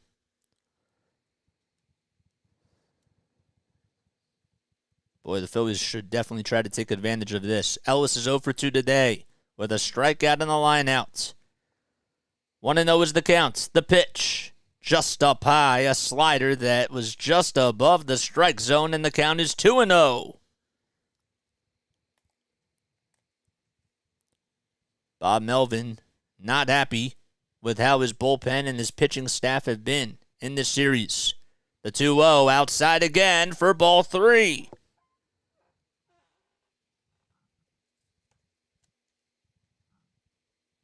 Cosgrove has thrown 11 pitches. A majority of the pitches have been balls, and the fans are standing at the bank. They waited 3 hours for the game to start. The 3-0 pitch. Outside again for ball 4. An RBI walk for Drew Ellis. And JT will come in to score, and the Phillies lead it 5-3. Back-to-back walks issued by Cosgrove. And the 8th man will come up to hit.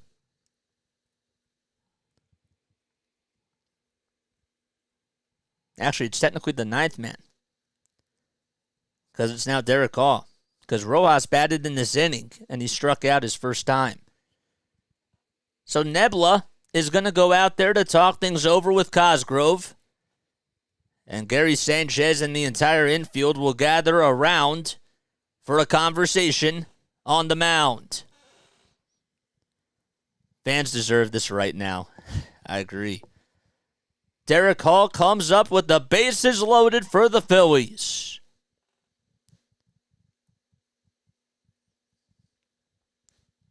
So now Stott is at third, Marsh is at second, and Ellis is at first.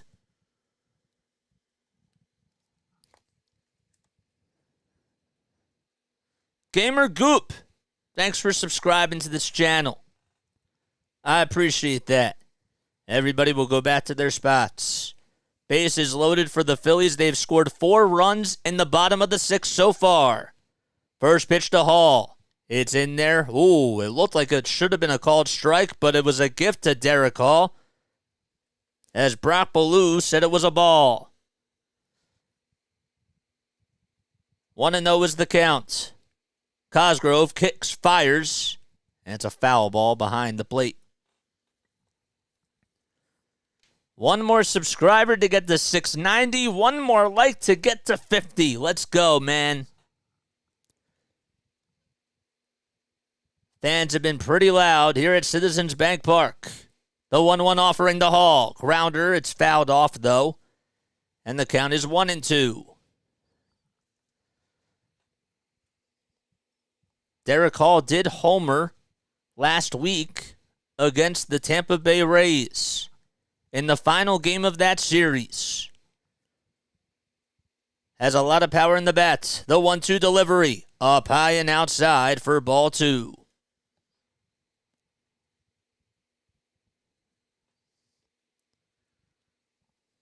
On deck is Johan Rojas. Boy, it'd be really cool to see him come up to hit with the bases loaded, too. The 2-2 delivery to Hall. Swing and a miss on a slider that was way outside and in the dirt. And Cosgrove gets a strikeout.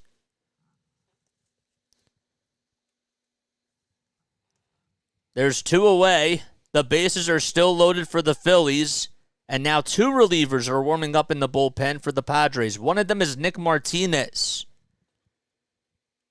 Rojas today 0 for 2 with a ground out and a strikeout. He struck out to start off the bottom of the 6th, and the first pitch he sees is a slider that's at the knees for a called strike.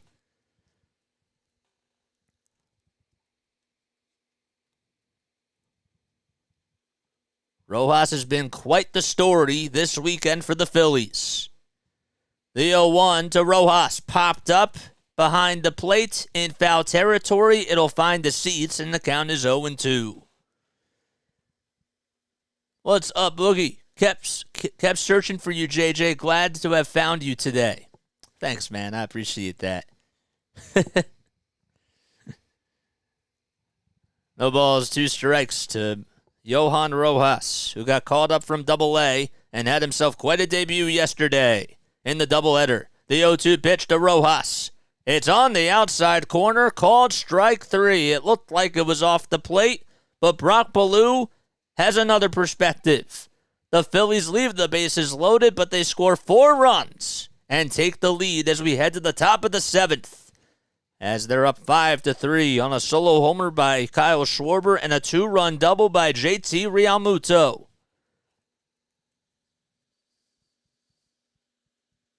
Okay. That call was tough, man. That call was tough. What is up, Steve Anson? Thanks for subscribing to Play by Play with JJ. I appreciate that, man. It means so much. Guys, hit that thumbs up button. Hit that subscribe button. We now need 10 more to get to 700. That's what we got to do.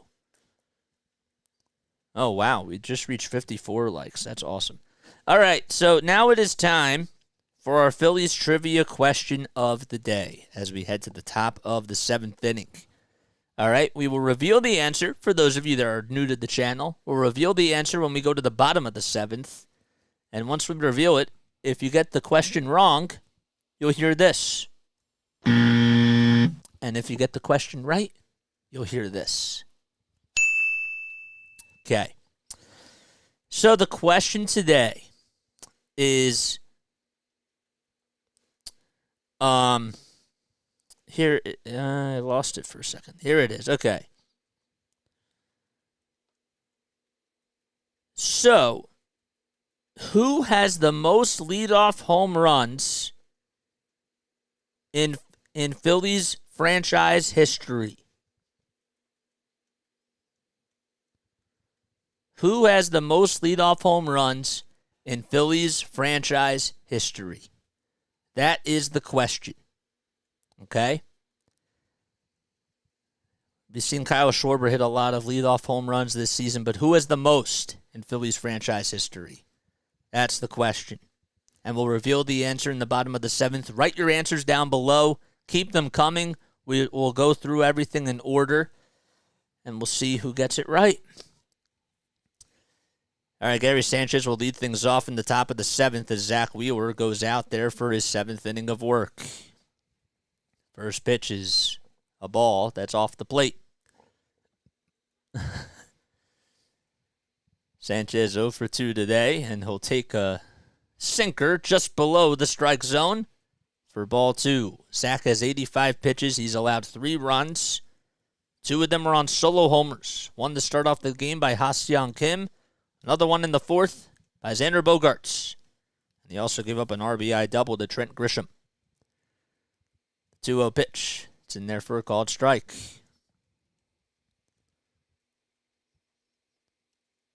So the count is 2-1. Wheeler kicks, fires, and it's in the dirt. That time he went with a sweeper.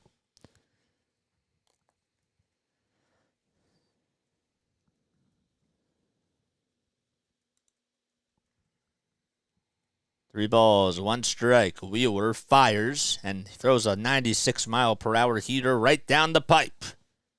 It's taken all the way for a called strike to Gary Sanchez. Wheeler with 119 strikeouts coming into today with 104 innings of work. He's only allowed 22 walks, though, this season, which is pretty impressive. Big payoff pitch coming up here in the top of the 7th inning. Here it is to Sanchez. Popped up behind the plate. JT will take off the mask. It's going over towards the first base side. JT, can he make the catch? He does! He makes the catch right over the rail by the Phillies dugout. An incredible basket catch by JT Realmuto, and this is why he's one of the best defensive catchers in the ballgame.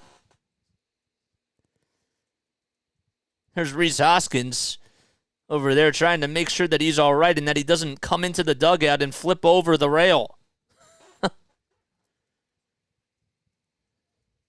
Figueroa, the first base coach, was also there too, just trying to push him back. And there's one away. First pitch to Grisham is outside for a ball. And the count is 1-0.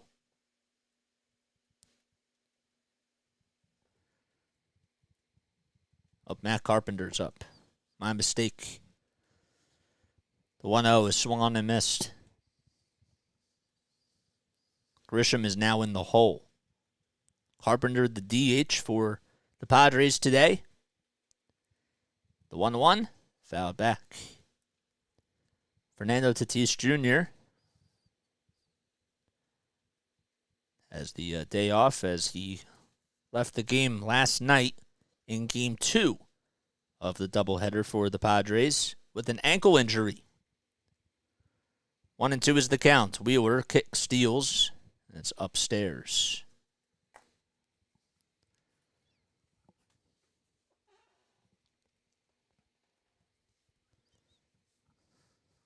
Carpenter wearing his bright yellow cleats.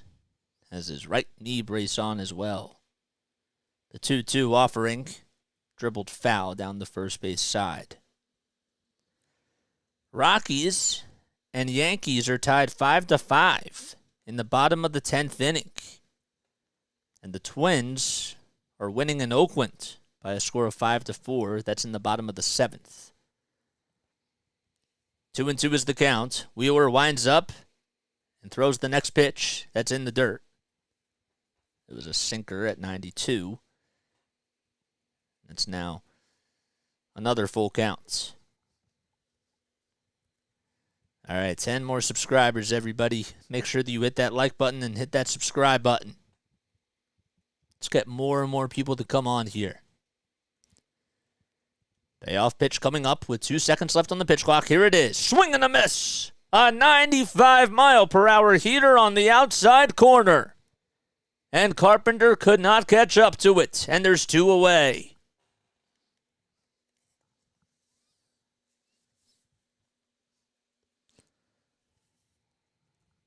I liked how he was just able to trust the fastball regardless of whether or not he was going to get to 96 or 97.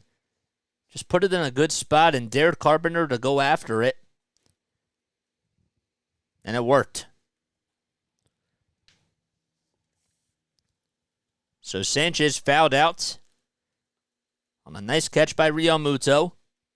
And Dixon will foul the first pitch off. But before he fouled that pitch off, Matt Carpenter just struck out. Phillies have a 5-3 lead. The game started at 4:30 p.m. Eastern Time after a 3-hour rain delay. Nobody on, 2 outs in the top of the 7th inning. Wheeler winds up and delivers, and it's outside. Phillies were down 3-1. They scored 4 runs in the bottom of the 6th inning. Kyle Schwarber hit a home run in that inning. Stott homered in the previous inning for them, and JT had a 2-run double in the bottom of the 6th. And Drew Ellis also had an RBI walk. The pitch, swing and a miss. What's up, James? How we doing on here, man? Thanks for coming on, as always. 1 ball, 2 strikes. 99 pitches for Wheeler. The 100th pitch. Here it is. Outside, and the count is 2-2. Dodgers and Mets. That game's in the bottom of the 4th inning. The Mets were in a very long rain delay. The Giants were able to beat the Pirates 8-4 in the 10th inning. The 2-2 delivery. Swing and a miss. A big strikeout by Wheeler. And we go to the bottom of the 7th inning. Phillies lead it 5-3. Back-to-back strikeouts for the ace himself.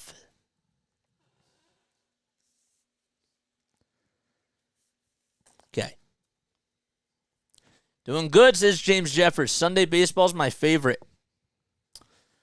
Yeah, I feel you on that. All right. So, in case you're just tuning in, right? First of all, my name is Jason Joseph. This, of course, is Play-by-Play with JJ.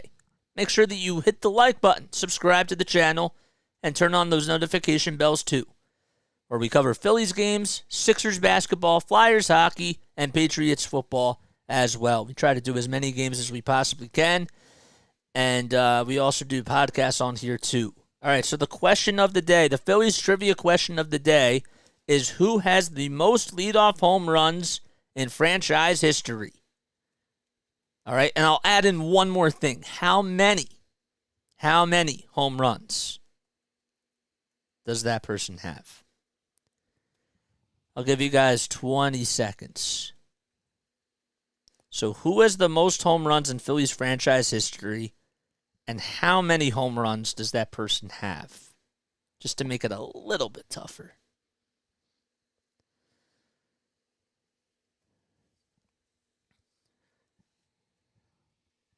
All right, 10 seconds. 5, 4, 3, 2, 1.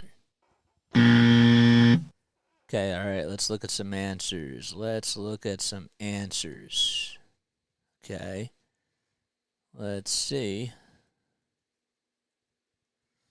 All right, so we got Jimmy Rollins as the first one. Well, actually, we got Megan Figueroa as the first one.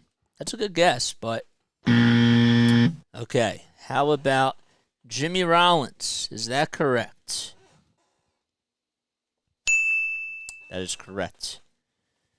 Okay, so no, it is not Chase Utley. No, it's not God's work, even though that wasn't an answer. My dad says J-Roll with 41. No, that's actually pretty close. James Jeffers says between 30 and 50. That's not an exact answer, so. The answer actually is he had 46 leadoff home runs, and he's actually tied for 7th in Major League Baseball history. You know who he's tied with? Mookie Betts, which is pretty insane.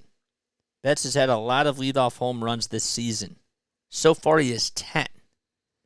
So, what is up, Beagle Lover? Thank you. Thank you for coming on here. We do almost every single Phillies game on here. If you enjoyed this play-by-play commentary, please make sure that you like and subscribe. That's all you got to do. We need 10 more subscribers to reach 700. That's all we need. But yes, that is the answer. 40 to 43. Nope, 46. That's how many. In case you just missed it. Oh, boy. Okay, here we go to the bottom of the 7th inning. Phillies are 50 and 42. They were trying to catch the Giants for that final wild card spot, but the Giants just keep winning. And the Giants, they were able to take today's game. They won in extra innings against the Pirates. Here's Kyle Schwarber, who skies this one out to deep right field. It's long foul, but it goes into the upper deck. My goodness, that thing was high. And even Rhys Hoskins is laughing.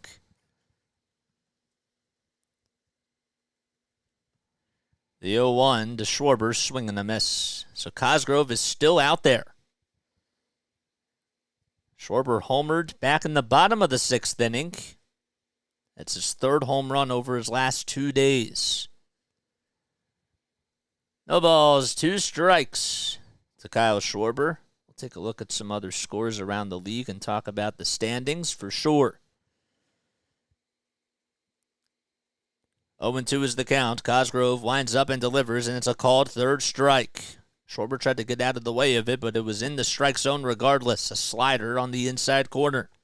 And Cosgrove gets his 3rd strikeout of the ball game. That is a very good question. I do not know the answer to that about Kyle Schwarber, how many leadoff home runs he does have, but it seems like he has a lot. Comes Trey Turner. We'll take a slider on the inside corner for a called strike. When we take a look at the wild card standings, the Giants are actually now in 1st, technically speaking. Here comes Trey Turner, who lifts this one out to deep left center field. And Grisham is going to look up, and he'll be able to make the catch on the run out towards the alleyway in the warning track. And there's 2 outs. Looked pretty good off the bat, just did not have the distance, and Bryce Harper, who's batting in the 3-hole, is up next. Yeah, I wonder the same thing, too. Going back to last night's home run that Bryce Harper had, it went into the Phillies bullpen, and Craig Kimbrell caught it with his pair of hands. I think that's just so funny. I really do. Harper made the call out to the bullpen and said to Kimbrell, "Yeah, you caught my baseball?" Kimbrell was like, "Yeah, I caught it." You want it? Nobody on, 2 outs. To Bryce Harper, and first pitch is upstairs. So the Giants, technically speaking, they're actually tied with the Marlins. They're 52 and 41 as the next pitch is up high for a ball. The Marlins are 53 and 42. And the Diamondbacks are 52 and 42. They're a half game behind the Giants and the Marlins. 2-0 pitch, swing and a miss. And then the Phillies are a game behind the Arizona Diamondbacks and a game and a half behind the Giants and the Marlins. And the Reds are also knocking on the door. The Reds are 2 games behind the Diamondbacks, 1 game behind the Phillies, and 3.5 games behind the Giants and the Marlins too. Yep. 2-2 is the count to Harper. The next pitch, it's in the dirt for ball 3. 30 pitches by Cosgrove as he came on in the 6th inning. The pitch for Lugo.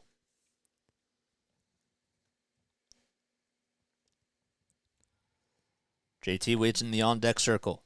Bases are empty. 2 outs in the bottom of the 7th. The payoff pitch to Harper. Swing and a miss.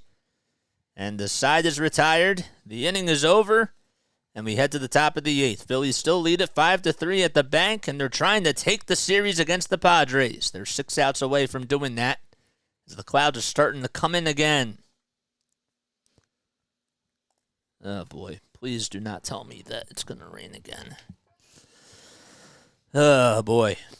All right, guys, we need 10 more subscribers. For those of you that are brand new to my channel, my name is Jason Joseph. This is Play by Play with JJ. Hit the like, hit the subscribe button, and turn on those notification bell icons too, so that way you know when I upload. I'm a broadcaster from South Jersey. I've been calling games on this channel for 7 months. We do 76ers basketball, Phillies baseball, Flyers hockey, and Patriots football as well. We also do podcasts on here. And, yeah, I graduated from Rowan University last year with a sports broadcasting degree. And I called games for the Wilmington Blue Rocks, who are the high affiliate of the Washington Nationals, and the NBA G League affiliate of the Philadelphia 76ers, the Delaware Bluecoats. Got to call games for them, too, and that was a lot of fun. So, yes, we need one more thumbs up button to get to the 60 mark. So let's make sure that we do that, too. Let's make sure that we do that, guys. I saw somebody ask a question. Now I forget what it was. We got 58 people on here. Guys, that's incredible. That is absolutely incredible. I'm really happy that we were able to do that. Smash that like button. That's the spirit. That's the spirit. Let's go, baby. Smash that like button. I just bit my tongue. Oh, man. And it wasn't from the cat. The cat did not bite my tongue. I bit my tongue. Oh, that sucks. That's not fun. Need some water after that.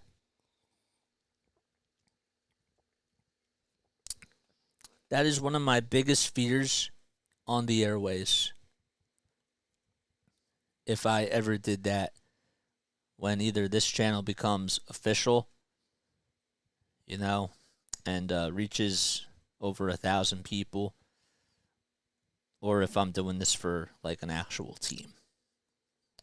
I hope that I don't bite my tongue. And it's going to happen. It's going to happen at some points. And burping is going to happen on the air, too. Not looking forward to it. But, yes. NBC Sports app just froze. What the heck? What the heck is going on? All right. Well, we just had a frozen NBC Sports stream. But now we refreshed it, and things seem to be working. We're in a commercial. Let them call it. Let them call it. It's funny. That is funny. All right, we're still in a commercial. Okay. No balls, 1 strike. And the next pitch to Trent Grisham is outside for a ball. So Gregory Soto is in. I have to see the matchup where he faces up against Juan Soto. I think I will. Oh, man, that'll be cool. 1 ball, 1 strike. The pitch to Trent Grisham is swung on and missed. Ugh, we need to talk about the Flyers. Face red, droopy eyes. Oh, I just said Gregory Soto's in. Grisham today is 2 for 2. Also homered in yesterday afternoon's game. The 1-2 is a bouncer hit back towards Soto. Soto will make an underhanded throw over to first as he runs, and Grisham is out by a mile. There's the first out of the top of the 8th. That's now the first time today that Grisham has gotten out. And now Ha-Seong Kim, who had the leadoff home run to start off the ball game, he's 1 for 3. And he swings and misses at a slider that's inside and low.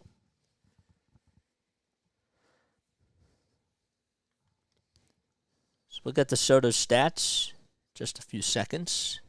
The 0-1, line drive into left field. That ball is going back towards the track, and it hits off the top of the wall. Schwarber plays it on 2 ops, though. They'll throw it over to Trey Turner, who cuts it off, and Ha-Seong Kim just missed another home run, but he doubles out into left field with 1 out. And now the tying run is coming up to the plate. Man, that just hit the fence. Thank goodness that they added that in a couple of years ago. Right in front of the flower bed. Tim Hill is getting loosened up in the Padres bullpen. He really struggled yesterday. And Juan Soto is coming up, facing off against Gregory Soto. Soto against Soto. First pitch to Soto is lined over back up the middle. Turner has it, though, and he'll throw it over to first in time. The runner does go over to third base. That's Ha-Seong Kim. And the Phillies defense, give them a lot of credit for just aligning themselves in the right spot and playing back up the middle, because Soto does like to go up there and hit the ball there, and there's 2 outs. So Kim's now over at third base.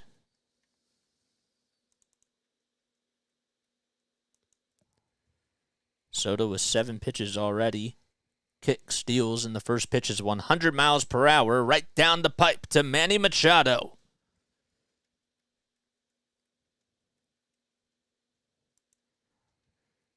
Machado today 0 for 3. 2 ground outs and a fly out.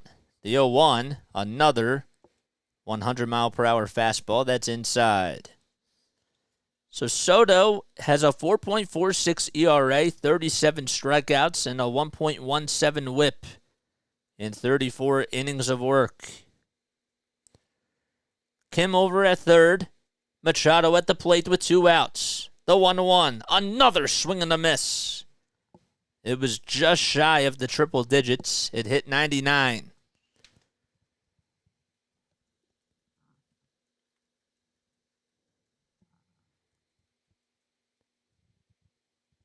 Soto not wasting any time, but Machado will call for time. All right, guys, let's get to the 70 mark now. We just reached 60 likes. Thank you guys so much. I really do appreciate it. We want to continue to get more and more people on here. And we just reached 691 subscribers. If you just subscribed to my channel, thanks so much for doing that. I appreciate it. What's up, James?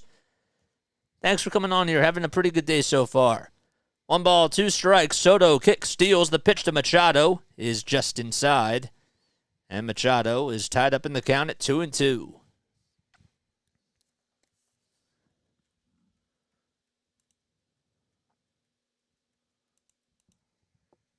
In the on-deck circle is Xander Bogarts. He's batting in the cleanup spot. He homered earlier in the game. Soto with the 2-2 delivery. Check swing. Did he go? Third base umpire says no. Machado just held his swing.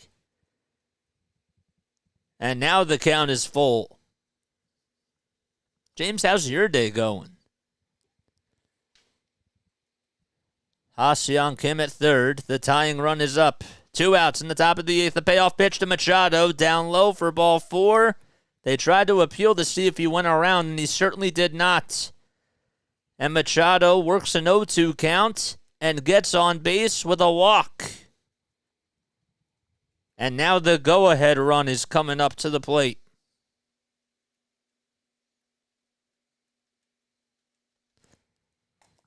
Xander Bogarts is 0 for 3 lifetime against Gregory Soto. And now a conversation will be on the mound as Caleb Cotham, the pitching coach for the Phillies, will head on out to the mound to talk things over with Soto here.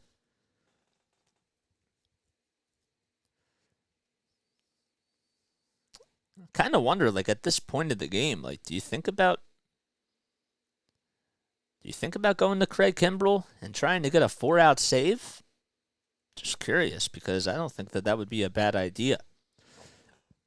James says, my days are going pretty well. I love listening to these at work. Oh, thanks, man. I appreciate that. I'm sure that it's comforting, and I appreciate you for allowing my voice to be heard while you're at work and for welcoming me in my voice. All right, the conversation is over. And here comes Xander Bogarts. The all-star himself will take a pitch that's just a little bit down low.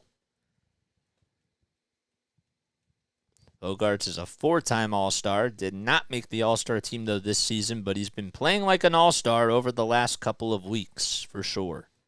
The 1-0 inside for ball 2. It reached triple digits, but where are you going to put the fastball? Got to put it over the plate, obviously. Thompson decides to stay put. Runners at the corners. Soto just needs one more out to get out of the 8th inning. The pitch. Low again. And Bogarts shakes his head and says, no, no, no. Let's get to 70. 3 balls, no strikes. Soto behind in the count. Lefty on righty. The pitch. Outside again, and that'll load the bases. And now a base hit could tie the game. So the go-ahead run is over at first. And, well, here comes Fernando Tatis Jr. to pinch hit.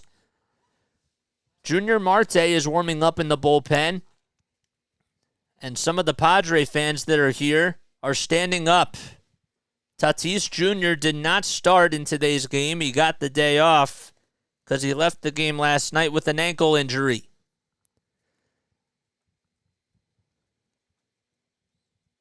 Obviously, the face of their team in a clutch situation.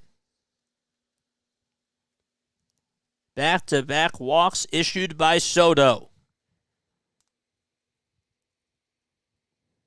This is not a good situation to be in. JT did talk things over with Soto on the mound, so there was time called before Tatis Jr. came on up. So they'll pinch hit Jay Cronenworth with Fernando Tatis Jr. He has 3 career grand slams. First pitch, a fastball at 101, taken down the heart and soul of the plate for a called strike. Machado clapping over at second base saying, all right, all right. Soto with the 0-1, it's in the dirt. Reaches 99 that time. Kim is still over at third base. Machado's at second. Over at first is Bogarts. The table is set for Fernando Tatis Jr., and Soto's trying to get out of the inning. Phillies lead at 5-3. The 1-1. Grounder hit over towards the hole, and it gets past the stop of Turner in the left field. Schwarber's going to throw over to home plate as 1 run comes in to score. 2 runs come in to score, and the Padres have tied the game. A 2-run single by Fernando Tatis Jr., and the Padres are back in business.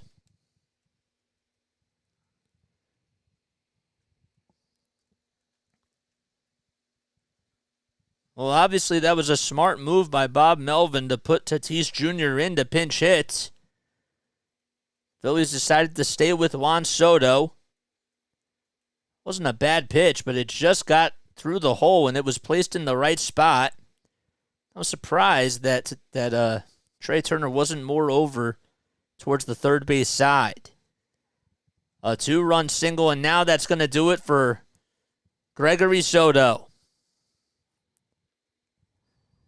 So he's going to come out of the game, and most likely Junior Marte will come in.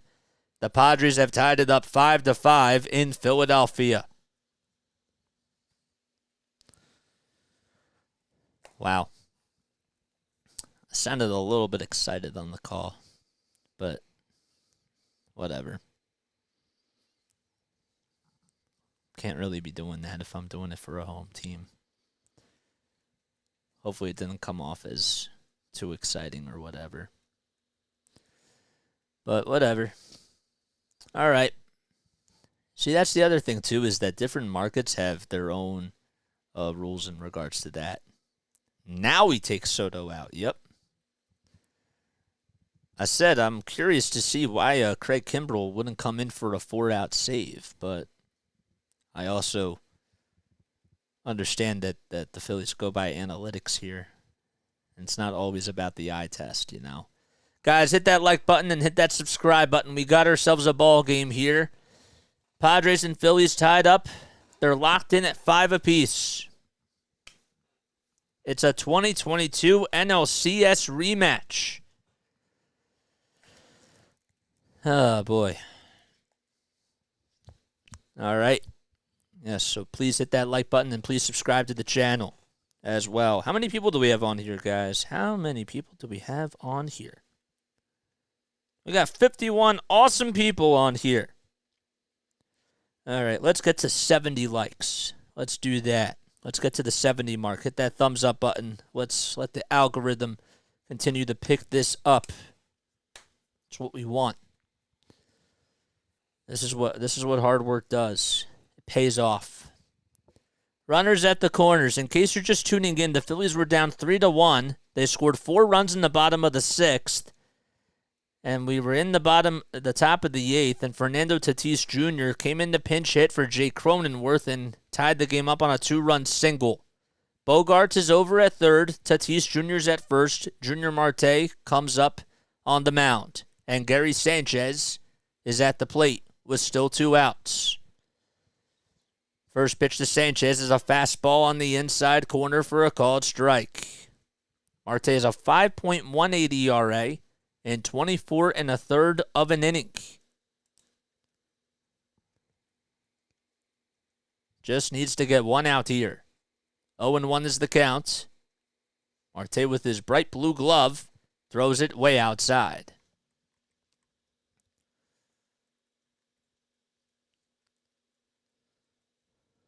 Marte did pitch in the first game of the doubleheader yesterday. Went 2 1/3 of an inning. Or went 2/3 of an inning, I should say. And the 1-1, swing and a miss. The slider was way off the plate, and Gary Sanchez was trying to dig for gold and couldn't find any. 1-2 is the count. 5 seconds left on the pitch clock. Marte trying to get out of the inning. Here it is, the pitch. Grounder, hit over to the third base side, and well, Williams, the third base coach, played it on a bounce and gave a little souvenir towards the ball girl.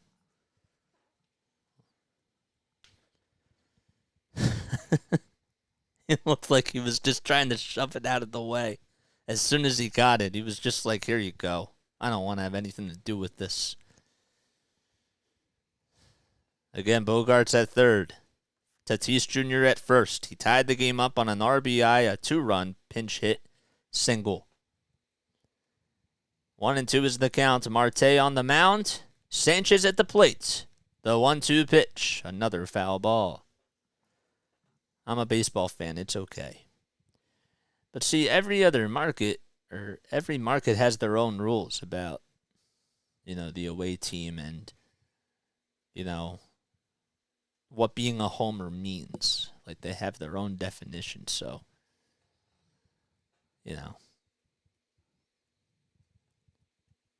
1 ball, 2 strikes. The next pitch, grounder. Dribbled over towards the first base side. Stott has it, and he'll throw over to first, and the inning is over. So we head to the top of the 9th as Fernando Tatis Jr. tied the game up on a 2-run single. Actually, we go to the bottom of the 8th inning as the top of the 8th inning was over. I saw end of the 8th, and I was thinking top of the 9th, but my mind was in another direction. All right, bottom of the 8th inning we go. Phillies tied up 5-5. Okay. All right, I need to take a step off. That's what happens. I need to take a step off. So I will see you guys very soon. Hit the thumbs up button. Hit the subscribe button. I'll be right back.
Alrighty. Nice. Beagle Lover says, I got you covered on the profanity-laced tirade on my couch. Cool. Nice. Sounds good. All right. Phillies are tied up 5-5 as we head to the bottom of the 8th inning. And they're hoping to retake the lead. Fernando Tatis Jr. will come in to play right field. So Jake Cronenworth, who was playing over at first base. Don't know who his defensive replacement is, but we do know that Nick Martinez is coming in to pitch for the Padres. He's 4-3 with a 3.92 ERA, and in his 66 2/3 of an inning, he has 57 strikeouts, and he's 26 walks. So Dixon actually goes over to first base, it looks like. We're in the bottom of the 8th inning. Phillies and Padres tied 5-5. The game got started 3 hours late due to a rain delay. Realmuto is up, and he'll look at a curveball that bounces in the dirt for a ball. JT gave the Phillies the lead back in the 6th inning on a 2-run double. The 1-0 pitch. It's a curveball that is outside and low.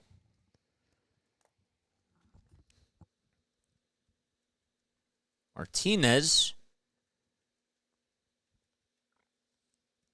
pitched 1 inning yesterday and allowed a home run to Kyle Schwarber. That was in the 7th inning of the first game. 2-0 is swung on and missed, but JT is still in front of the count. Today at the ballpark, they were giving away JT Realmuto figures. Pretty cool. The pitch popped up out into shallow right field. Kim will back up and he'll make the catch. Kim does slide on over to second base. And there's one away. Julio Teheran will be facing off against Aaron Nola on Tuesday, as the Phillies will start a 3-game series against the Milwaukee Brewers. Brewers are actually 2 games above the Reds. They're 52-42, and the Reds are 50-44. Reds are also a game behind the Phillies, who, if the regular season ended today, would not have a wild card spot. It's a very, very tight race. First pitch to Stott was in there for a strike. He's 2 for 3 today. The 0-1. Grounder, pulled over towards the first base side, gobbled up by Kim, and he just makes a little toss over to first, and Stott is out. That's the second out of the inning.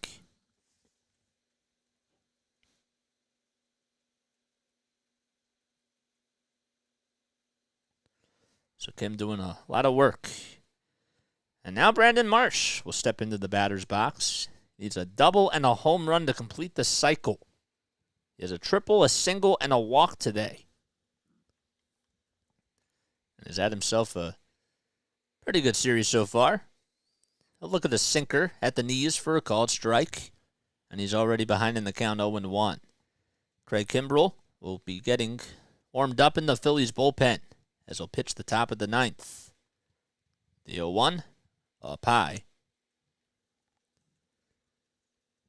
Kimbrell did get the save in the first game when the Phillies came back. They scored 6 runs, all 6 of their runs from the 6th inning on.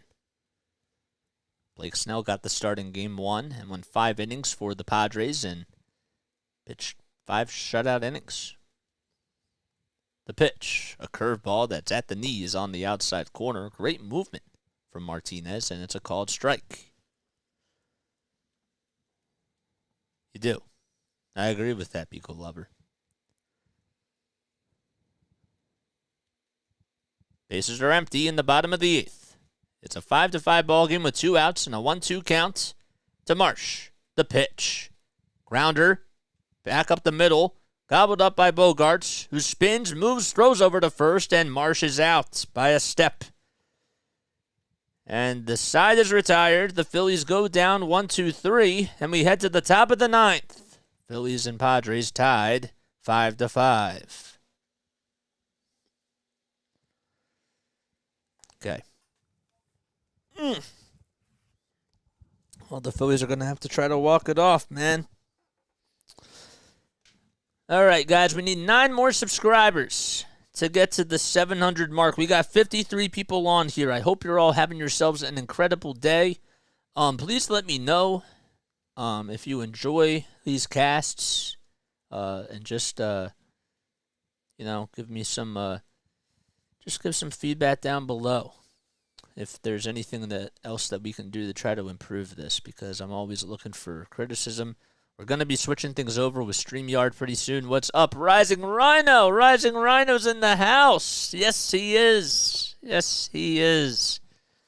Guys, go subscribe to Rising Rhino. If you love football as much as he does, he's a huge football fan. I like football, but he is a die-hard football fan. He also did an awesome job today at covering tennis. So that was really cool. 9 more subs till we reach 700. Thanks, man. Yeah, we're going to get there. We don't do this without you guys. Also, hit the thumbs up button, guys. Hit the thumbs up button. We gotta make sure that we do that. Let's get to the 70 mark. Did we reach 70 yet? I saw that we reached 60. But that's how we get more people to come on here. Smash that like button, man. All right, we're at 60. Let's get to 70. Get to the 70 mark, guys. Come on. Let's do it. Ah, boy. All right. Who is up in the top of the 9th? It'll be Carpenter, Dixon, and Grisham. That'll face off against Craig Kimbrell. Well, the Phillies hopefully will try to win it in the bottom of the 9th. They have their bottom of the order coming up. 7, 8, and 9. So Kimbrell has a 5-1 record. And they'll be facing off against Matt Carpenter here. Carpenter lifetime against Kimbrell was 1 for 9 with a home run. And he has struck out 4 times against him. But he doubled earlier in the ball game, and I'll look at a knuckle curve that's in the strike zone for a called strike. Carpenter not a fan of the batting gloves. It's one of those guys that just has a lot of power in the bat. And I think a piece of intercom came out of, I don't know if it was JT, but JT found a little piece of equipment. It must have came out of his helmet or something, so he has to get a new piece of equipment. So we have a stoppage in play here. So hopefully they'll be able to resolve that pretty soon. Phillies are tied up 5-5. In case you're just tuning in, Zack Wheeler got the start today for the Phillies. Went up against Seth Lugo. Ha-Seong Kim started off the game with a leadoff home run for the Padres. And Xander Bogarts then hit a home run in the 4th inning. A solo homer that was. And then after that, Trent Grisham had an RBI double in the top of the 5th inning. Phillies would then get a run back in the bottom of the 5th on a solo homer by Bryson Stott, and then would score 4 runs in the 6th inning, thanks to a solo homer by Kyle Schwarber, a 2-run double by JT Realmuto, and an RBI walk by Drew Ellis. And then in the top of the 8th, the Fernando Tatis Jr. came in to pinch hit for Jake Cronenworth and got himself a 2-run single to tie it up 5-5. Houston to Dave says slides into second base on the JJ Philly section of this chat. Thanks, man. So everybody is all right now. JT back behind the plate. Here's the 0-1 by Kimbrel. Check swing. He went around, says the home plate umpire, and the count is 0-2.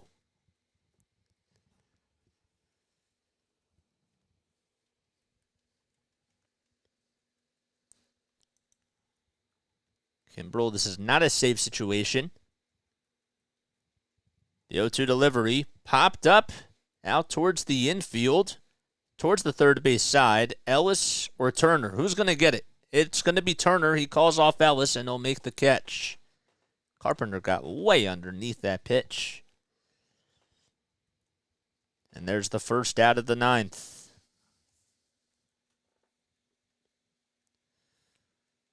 So a pop out over to third base. The ESPN game should be getting started pretty soon. There's still a couple of games on, though. The knuckle curve that's thrown by Kimbrel is outside, and then the dirt. There's actually only 2 games, so it's just the Dodgers and the Mets. Mets have a 1-0 lead against LA in the bottom of the 6th. The Phillies and Padres are in the top of the 9th. Kimbrel kicks, fires, and it's a strike on the upper third of the strike zone. Dixon checked his swing, but it was a called strike anyways. 1-1 is the count. 1 out in the top of the 9th. The bases are empty, and Kimbrel fires a 96-mile-per-hour heater right down Broad Street. And it's a called strike again. Phillies in their bottom of the 9th will have Ellis, Hall, and Rojas come up. So that is 7, 8, and 9. The pitch. Fouled back. Phillies do have a day off tomorrow, as they will welcome in the Milwaukee Brewers to town. Clouds are coming in again. Not so friendly clouds. 1 ball, 2 strikes. 1 second left on the pitch clock. The pitch. Strike 3 called. A 95-mile-per-hour heater. And there's the second out as Dixon gets caught looking. And that's the 3rd time that he has struck out today. Was right at the knees, too.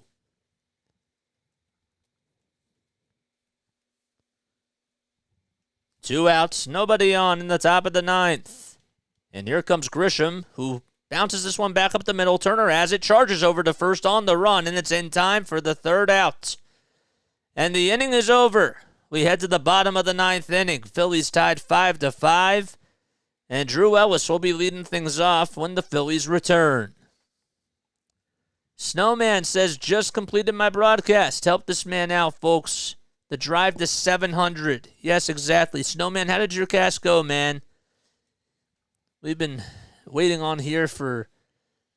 The game started 3 hours late, so we had to keep pushing back the time. And then, as soon as we started at 4:30, this game has been quite interesting, to say the least. Okay. So Grisham grounded out to second. Bottom of the 9th. Phillies trying to walk it off.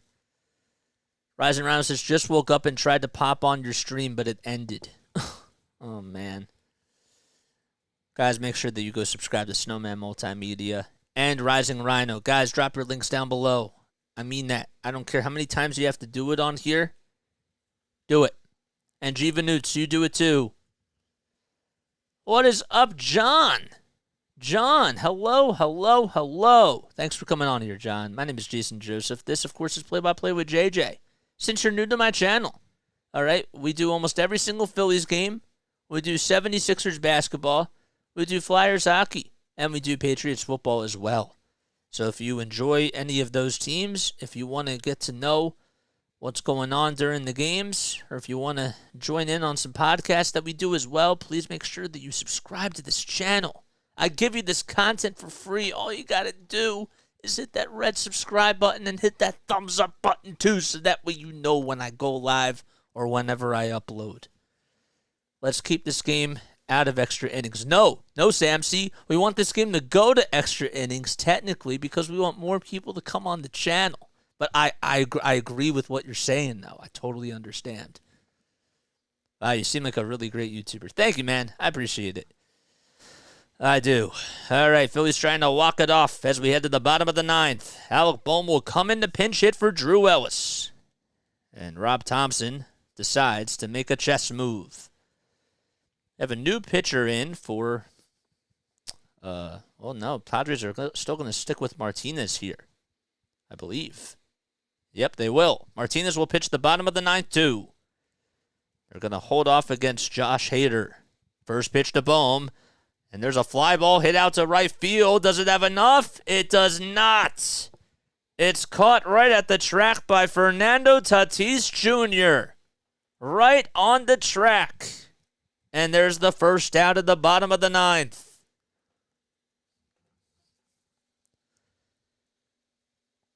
Man, he just missed. It's a hanging breaking ball right down the middle of the plate. Bohm thought maybe he had enough. And Tatis Jr. just caught it right in front of the wall. Derek Hall is due up with one out in the bottom of the ninth. And he looks at a curveball that looked like it was a hair down low, but it's a called strike anyways.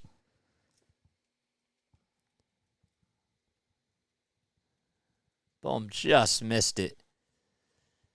0-1 is the count. Martinez kicks, fires, and it's a fastball that's upstairs.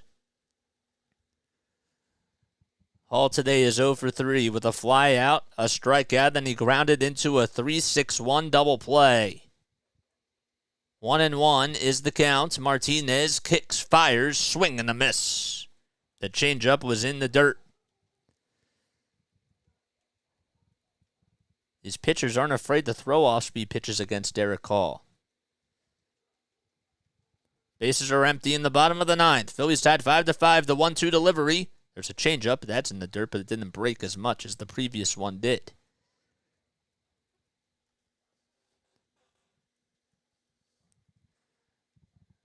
I don't know, man. I like Johan Rojas right now. I do. 2-2 is the count. The pitch. Grounder just fouled. It was a curveball that was supposed to go in the dirt, and Derek Hall just got a piece of it, and he stays alive.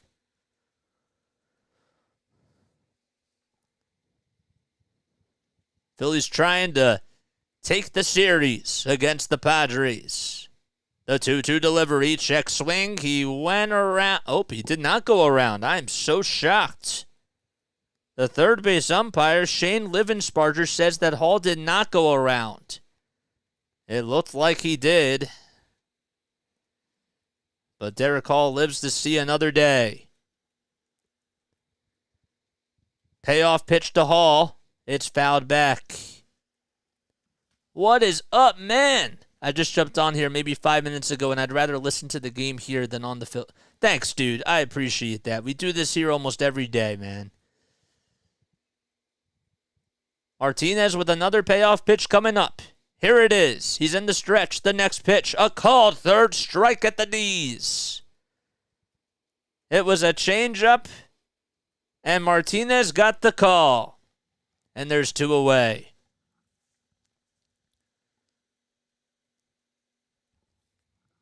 I mean, technically speaking, it was pretty much fair because Hall did go around when he tried to check his swing. Third base umpire said no. And even though that pitch was a little bit down low, kind of evened itself out. Josh Hader getting loosened up in the Padres bullpen, and Johan Rojas is up with nobody On and 2 outs. And the first pitch is a cutter outside. If the game goes into extra innings, then Matt Strahm will pitch for the Phillies in the 10th. 1-0 is the count. Rojas grounds this one back up the middle. It's gobbled up by Ha-Seong Kim. He gathers himself, throws over to first, and we are going into extra innings. We head to the top of the 10th. Phillies and Padres tied 5-5. Phillies trying to win the series. Padres trying to split the series. They'll be right back. Okay, we got to do this quickly. Okay. Knew this was going to happen. Let's do it right now. So who's coming up? It's the very top of the order. Okay. So we got Kim.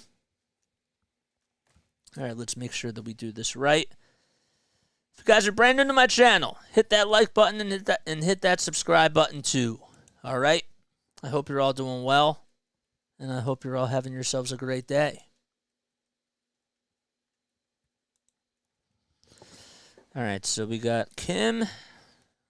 We have to redo this scorecard here. I still keep score, guys. This is what I do. Kim, Soto, Machado, Tatis. Oh, wait, no. Bogarts, then Tatis. Now. Tatis.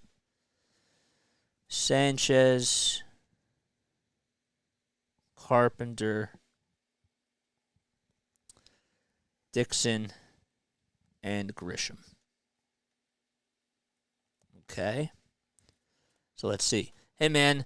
I got to go. Keep up the great work. I'll be back next stream. Cool. Sounds good, man. Thanks for coming on here. I really appreciate that. I guess you did jinx it, Apple Attack. I have no idea. I didn't see your comment before. But if you did, shame on you, man. I'm kidding. I'm kidding, my guy. Second base, left field. Who do we got? Third base is Machado. Bogarts is at short. Tatis Jr.'s in right. Sanchez is behind the plate. Carpenter's the DH. Here's Matt Strahm, who comes in to pitch for the Phillies. He has a 6-3 record in 27 games. He was able to get Juan Soto out in the top of the 7th inning last night, and then he gave up a big home run in the top of the 8th. That was to Machado. So the ghost runner will be Trent Grisham, who made the last out in the top of the 9th. And he can certainly fly. He has a lot of wheels. And he will be running over at second base. And now Ha-Seong Kim will come on up to face off against Strahm here. Strahm looks back at second. First pitch to Kim is a called strike on the inside corner. Bohm will go over to third base now. Kim today is 2 for 4 with a solo homer, a double, and 2 runs scored. He has 11 home runs and 33 RBI. The 0-1 delivery up high, and it bounces off the glove of Realmuto, and going over to third is Grisham as it just goes by the backstop. JT just dropped it and could not make the play. Actually, it looked like it slipped out of the hand of Strahm anyways, but I thought JT should have still had it. So now the go-ahead run is at third. It's 90 feet away from the plate. Strahm has to get a strikeout here. The next pitch is way too high. Slipped out of the hand again of Strahm.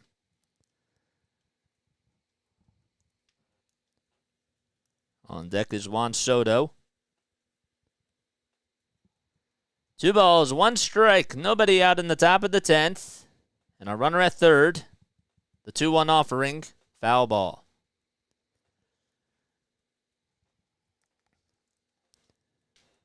We need 9 more subscribers to reach the 700 mark, guys. Please make sure that you like and subscribe and turn on that notification bell icon too. Juan Soto waits in the on-deck circle. He's 0 for 4 with a strikeout today. The 2-2 delivery popped up, and it's fouled behind the plate again.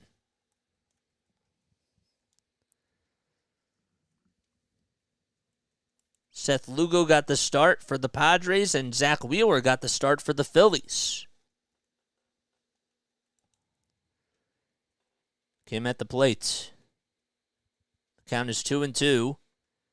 The pitch. Check swing, foul ball. Down the right field line. And it's long foul. The Atlanta Braves. They lost 8-1 today. And ended up losing the series against the White Sox. That hasn't happened in quite some time. 2 balls, 2 strikes is the count. The pitch, foul ball. Once again behind the net.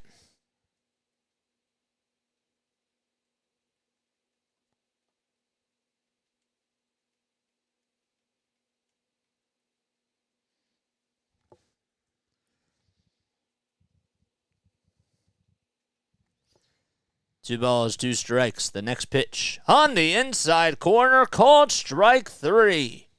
A big strikeout for Strom. He went with a 94-mile-per-hour fastball on the upper third of the inside corner. And that is the first out of the 10th inning. That pitch was clutch.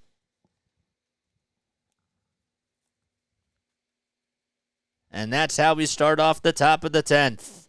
Soto up, lefty on lefty. And the first pitch is a strike. A slider right down the heart and soul of the plate. Juan batting .262 with 16 home runs and 50 RBI. Grisham at third. 1 out in the top of the 10th. The pitch. Way inside. A sinker at 91. Make sure that you guys hit that like button and hit that subscribe button, guys. Turn on those notification bell icons, too. Let's get to the 70 mark. The 1-1 offering. Fly ball hit out to center field. And Rojas will make the catch. Tagging up from third, coming in to score is Grisham. It was a good throw, but it was off the line. And the Padres take the lead 6-5 on a sac fly by Soto.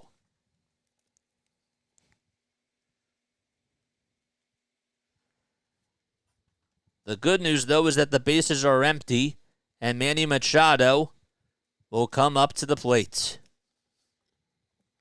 I love you all, too. I love you, too, Snowman. Machado is 0 for 3 today. He walked in the 8th and also scored a run. Strom gets set, kicks, fires, and the first pitch is fouled back.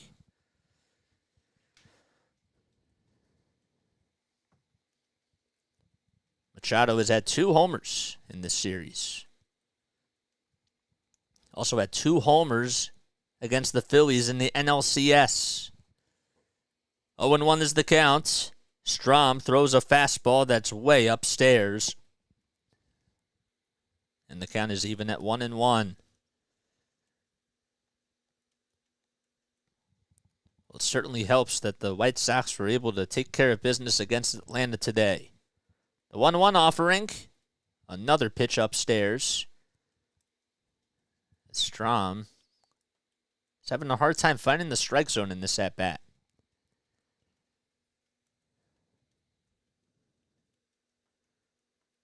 Phillies trying to get out of this inning really quickly, but the 2-1 is up high again. That's now 3 fastballs in a row that have been elevated and above the strike zone. Bogarts waits on deck. He had a solo home run in the 4th inning off of Zack Wheeler. Phillies down 6-5 in the top of the 10th inning. What a thriller of a ball game it's been. The 3-1 delivery. And it's a ball. Wow. Looked like it was in there for a strike, but home plate umpire says it was a ball. And Machado gets aboard with a 2-out walk. I mean, it's just a strike. 92 and it was in there, but we play on. Here comes Bogarts, and he'll foul the first pitch back. I can't believe that either, man. That pitch was definitely in the strike zone. But it's been like that both ways. So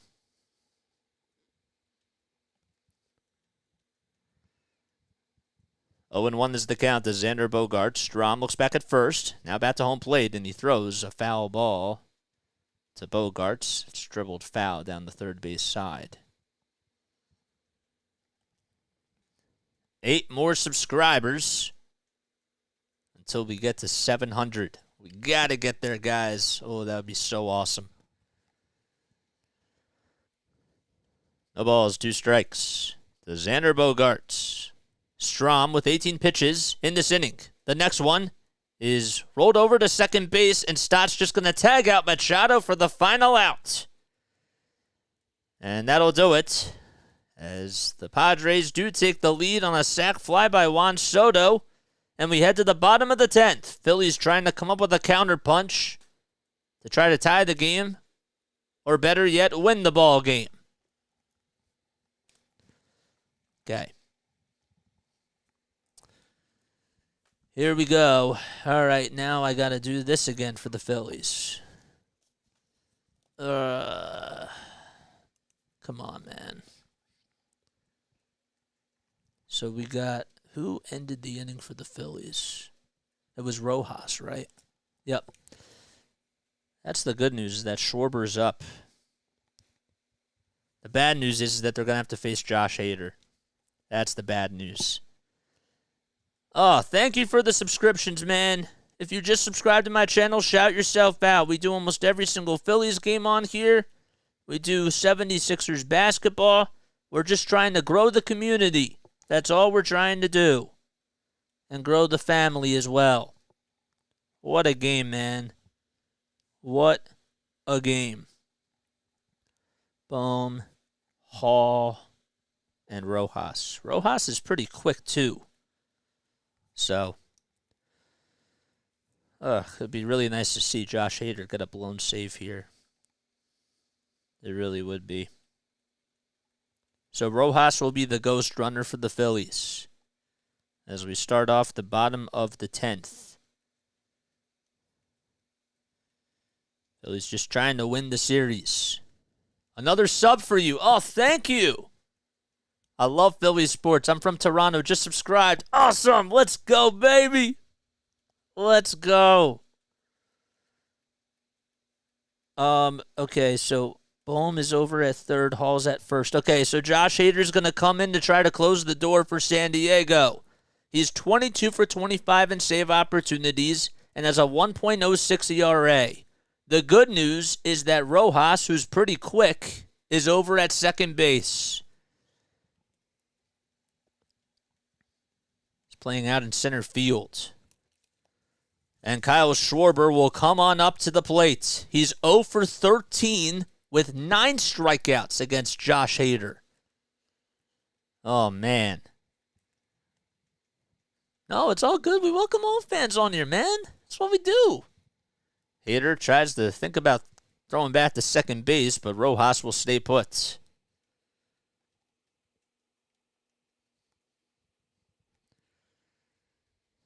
Schwarber trying to get his first hit off of Josh Hader. Lefty on lefty. First pitch, a slider that misses out of the strike zone.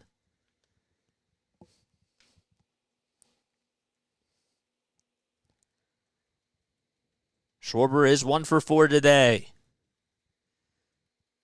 He did homer in the ball game. The 1-0, a called strike on the upper third of the strike zone on the outside corner. Hader against the Phillies has an 0-1 record and a 1.80 ERA with 11 strikeouts and 5 saves in 10 appearances. Phillies trying to rain on that parade. Last year, they were able to get a hold of Josh Hader when he was still in a Brewers uniform. Phillies were down 2-1 in the top of the 9th. Matt Vierling hit a game-tying homer, and now Bowman a go-ahead home run. The 1-1 fouled back again.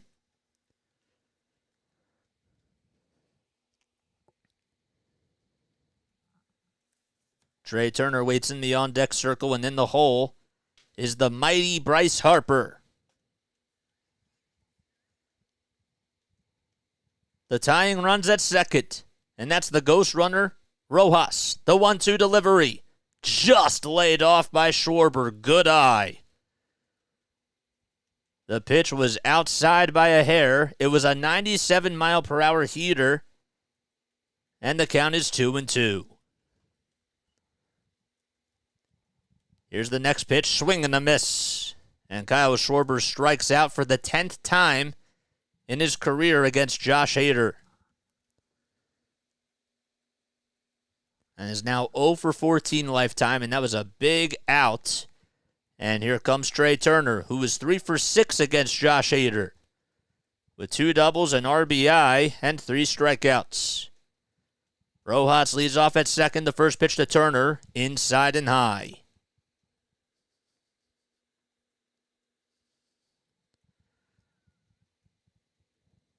Turner today's 1 for 4. He had a great day yesterday in the doubleheader and made a nice defensive play earlier too.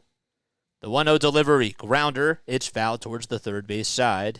It just goes over towards the left of the third base umpire.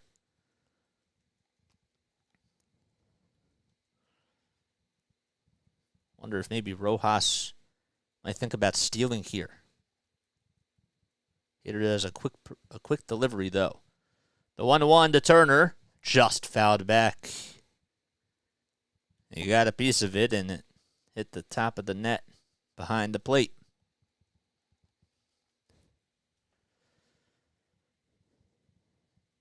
Phillies lost game 1 by a score of 8-3. They then won both games in the doubleheader of yesterday. And they're trying to take game 4 today. The 1-2 grounder over to the first base side. And the win to the race by Dixon is in plenty of time.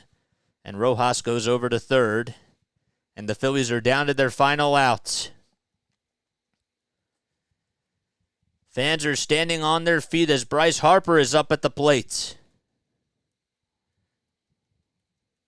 Rojas over at third.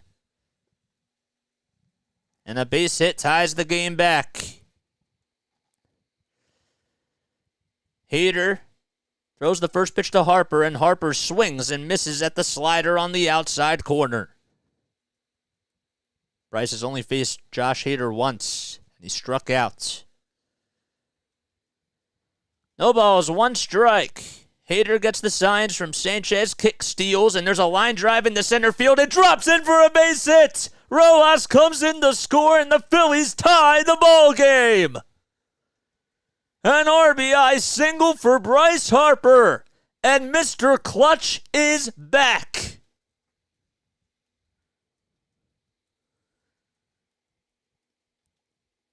Can you believe it? A fastball right down the pipe, and Bryce Harper nailed it out to center field.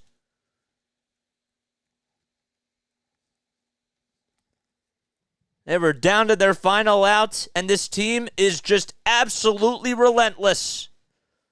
And JT comes up, the winning run's at first, and he takes a pitch inside for a ball. JT 0 for 3 against Hader with 2 strikeouts. The 1-0, outside and high.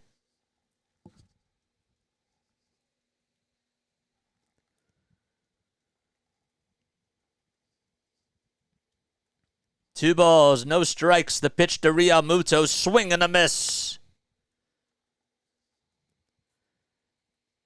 That slider was in the dirt. Fans are loud at the bank.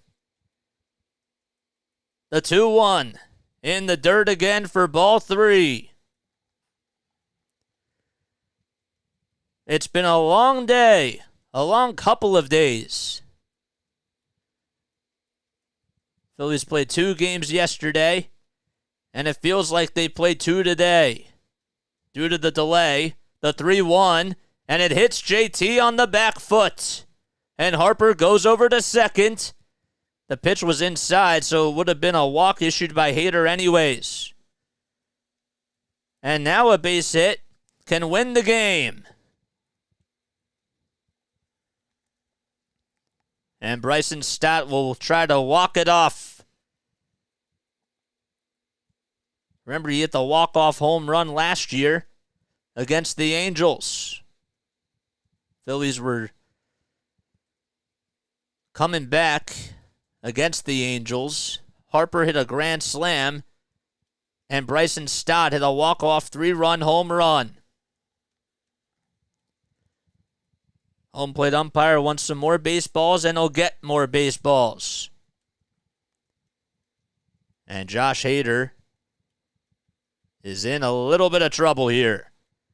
He has 2 career walk-off hits. The last walk-off hit he did have was on April 8th of this season. First pitch, a changeup at the knees for a called strike. It was on the outside corner. That changeup looked really good. 6-6 in the bottom of the 10th. 2 outs, 2 runners on. The 0-1 popped up towards the infield. Bogarts will back up. He waves off everybody, but Soto ends up making the catch out in shallow left field, and the inning is over. The Phillies do tie it back, though, on an RBI single by Bryce Harper.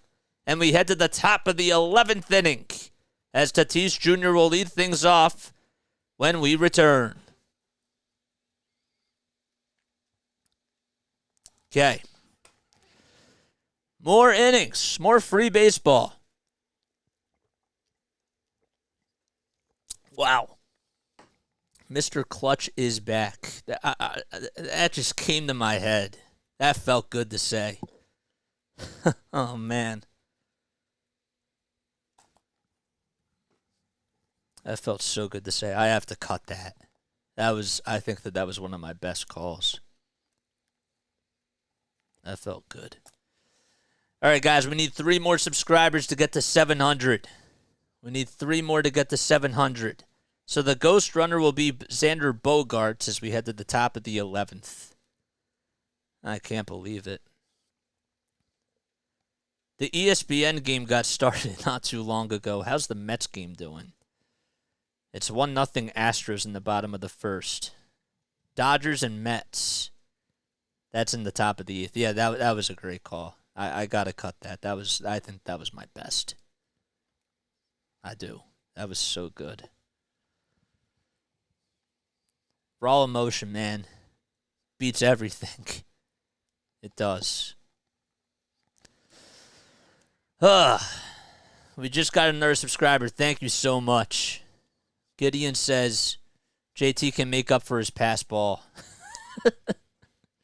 I feel you on that. All right, Tatis Jr., who came in the pinch hit for Jake Cronenworth and tied the game in the top of the 8th inning on a 2-run single. He'll lead things off. Jeff Hoffman is going to come in the pitch for the Phillies. In 20 games, he's gone 22 1/3 of an inning. He has 32 strikeouts and a 2.82 ERA. Only 8 walks allowed and only 2 home runs allowed, and hitters are hitting 200 against him. If the Phillies win, I will subscribe. Bro, really? Really? I mean, I'm giving you the call, man. Like, that's whatever. All right. Here comes Tatis Jr., who will step into the batter's box at a 2-run single in the 8th. And he's playing out in right field. Sanchez waits in the on-deck circle. Xander Bogarts, who grounded out to end the 10th inning, is at second. First pitch to Tatis Jr. is inside and high. Hoffman went with a fastball at 97. The Blue Jays, they did beat the Cardinals, or the Diamondbacks, today 7-5. That's good news for the Phillies. The 1-0, grounder over to shortstop. The runner's going to go over to third. Turner has it, though, and throws over to first in plenty of time. And Bogarts will go over to third safely and advances on the ground out.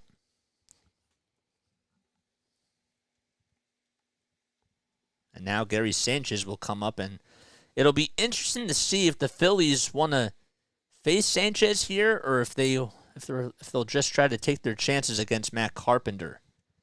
Try to go for a double play. This is what the extra runner on second, or the ghost runner, if you will. That's what makes it interesting. Hoffman will throw a fastball right at the knees for a called strike, and he's already ahead in the count 0-1 against Gary Sanchez.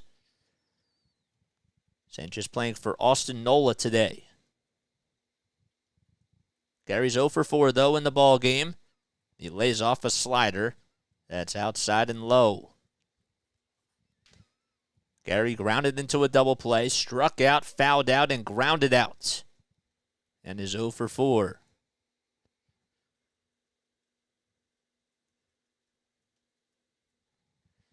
One ball, one strike. Hoffman kicks, fires, swing and a miss. The slider was in the dirt. Gary, man, just keeps getting fooled on the slider. Just do not try to throw him fastballs, because he can crush those things. 1-2 is the count to Gary. Bogarts at third. The pitch. It's just fouled off as Sanchez barely stays alive, and he dribbled it right towards his chest. It bounced and hit his chest. One more subscriber till we reach 700. Let's get there, man. Bogarts at third. A strikeout would be huge. Or a pop-up, and Gary will call for time here. That's what he does. Of course, man, we do almost every single Phillies game. This is what we do, man. Phillies baseball, 76ers basketball, Flyers hockey, and Patriots football. 1-2 is the count. One out in the top of the 11th. The pitch. Line drive caught by Turner. He makes the diving catch, and there's 2 away. A game-saving catch by Trey Turner. Can you believe it?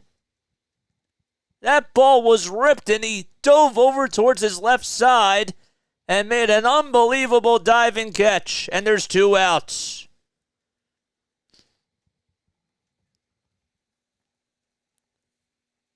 Talk about a web gem. He's made 2 of them today. Here comes Carpenter, who dribbles this one over to third base. Bohm has it, though, throws on the run to first, and it's in time. And the Phillies get out of the inning, thanks to Trey Turner and the defense for the Phillies. And we go to the bottom of the 11th. Phillies are trying to win it, as Marsh will lead things off when we return. Let's go! Let's go. Oh, man. That's awesome. All right, so Stott is going to be the ghost runner. Guys, if you think the Phillies are going to win, please subscribe to the channel. If you enjoyed my content, please subscribe to the channel. We just got to 700. Let's go. Oh, man. This is what free baseball does. We love this, baby. Woo! I'm fired up. I need a sip of water, guys. Oh, I got to write down the record. 50-42. Oh, boy. Okay. And they're 44-49. Okay, great. At least Stott is the gr.speedy. Thanks, Mitch. I appreciate that, man. This has been quite a game. Larry, oh, man, I can't believe we got to 700 today. Let's go, man. Let's continue to put out more content and just continue to keep this coming. You know what I'm saying? Thank you. I hear 1,000 subs soon, says Gideon. Let's not push it too much. It's all because of you guys. I just want to get more and more people to come on here. I know that you guys like it, so if you really like it, if you really like what I do, like, it just makes sense to keep hitting that thumbs up button. So, you know. All right, Tim Hill will try to come in for the Padres, and he'll try to make this go to the 12th inning. But meanwhile, the Phillies are going to try to win this game. Hill in 41 games is a 4.15 ERA, 25 strikeouts and 39 innings of work. Stott's over at second base. And Marsh will come on up to the plate. So the winning run is at second. It's been a back-and-forth type of a ball game for the Phillies and the Padres. An exciting matchup between two teams that are fighting for a wild card spot.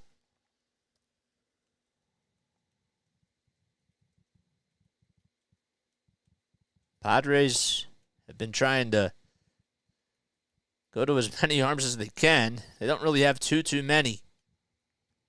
Tim Hill got rocked by the Phillies yesterday. Stott leads off at second. Marshall show bunt, and he bunts it right back towards the mound. The throw over the third by Sanchez, though, is in time. And Stott is out. Good heads-up play by Gary Sanchez. Phillies are going to try to see if they should challenge this. And Stott's going to go back to the dugout. There's one away. What a play by Sanchez. He didn't even take the mask off. Threw a dart over to third base. And I think his foot was off the bag. I don't know. It's a very tough call. But Alec Bohm is up. So the Phillies will not challenge this. A runner at first with one out. A heads-up play by Gary, man. 1 ball, no strikes. Hill kick, steals, grounder right through the hole into left field for a base hit. And Marsh will stop at second. And Alec Bohm gets on with a single as the throw is cut off by Bogarts. And here comes Nick Castellanos. He'll come in to pinch hit for Derek Hall.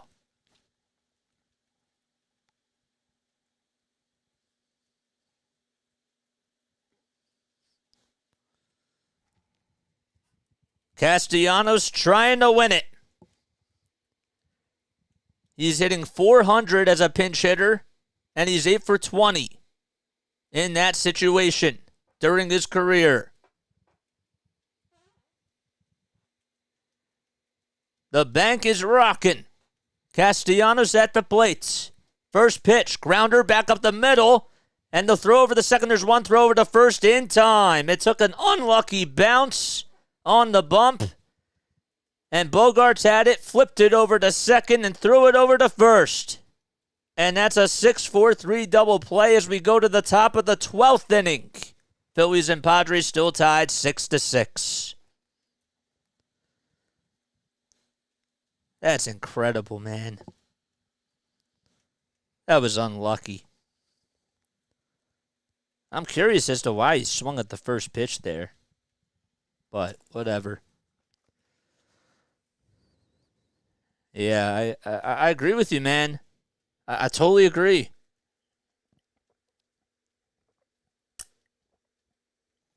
Oh, man. Top of the 12th. Can you believe it? I got a text from my boy Nick.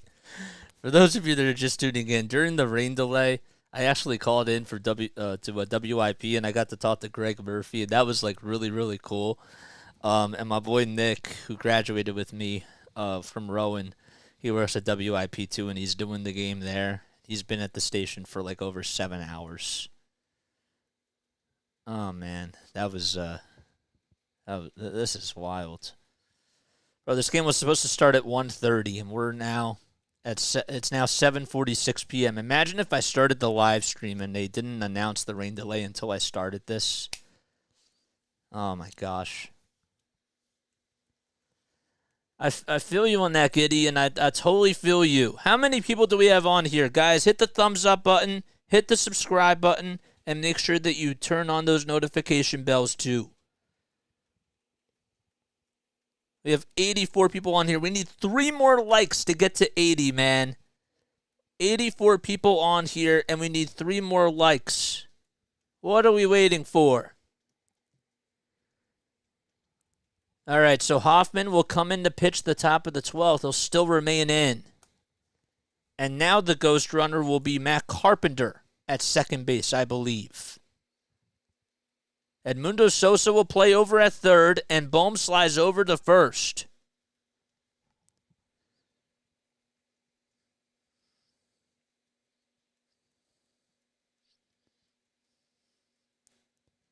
Sosa is at third.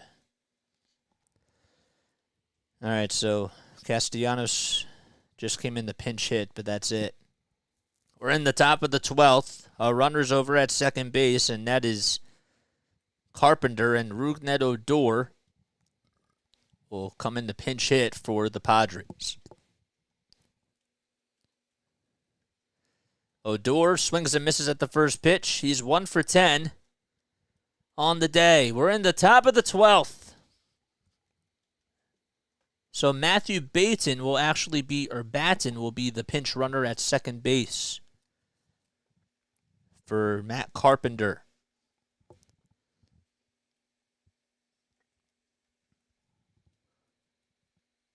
Odor did not step into the batter's box and therefore got a pitch clock violation against him. And Bob Melvin is coming out having some words with the home plate umpire. Oh, man, he's all fired up. So it's an 0-2 count to Odor, and Odor is not happy with that call. And now the umps are going to gather around, all the umps, that is.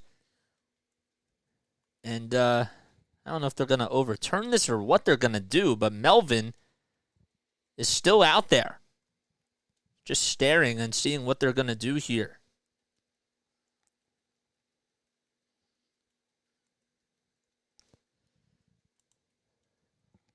Let's see this again.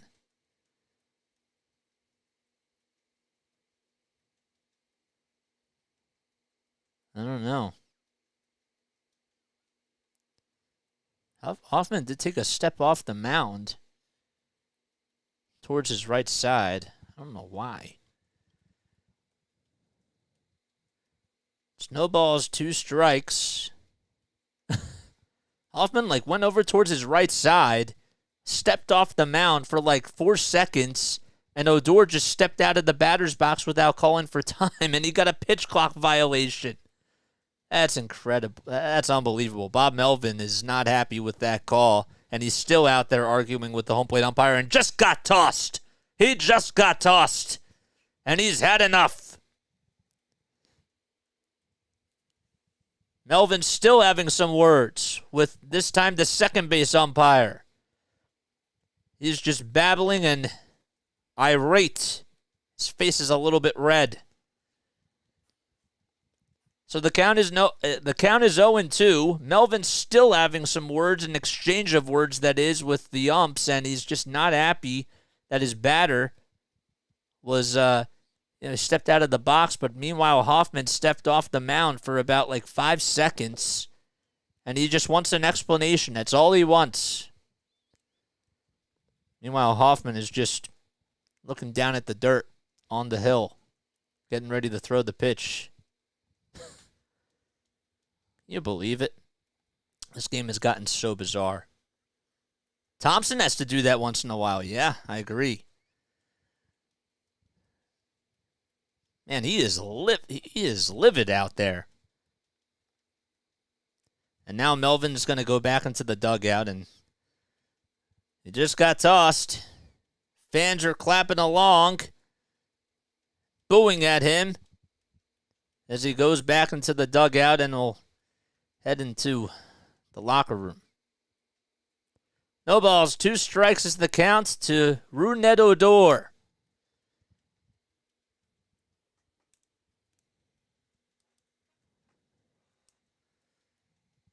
It's an 0-2 count to Odor, and Odor will now get a chance to step back into the batter's box, and play will resume as the clock resumes. No balls, 2 strikes. And now time is called by Odor as he takes a step out of the box. Hoffman with 9 pitches. Odor's pitch hitting for Brendan Dixon.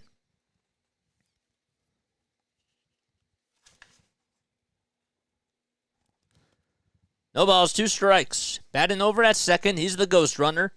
The 0-2 delivery in the dirt. It was a splitter at 91. Just almost reaching the 8 o'clock hour.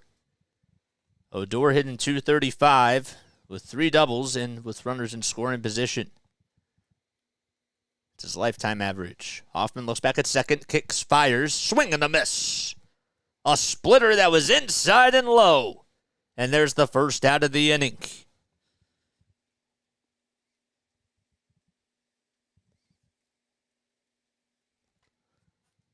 That splitter was nasty. Absolutely incredible. And now Grisham will come up to the plate.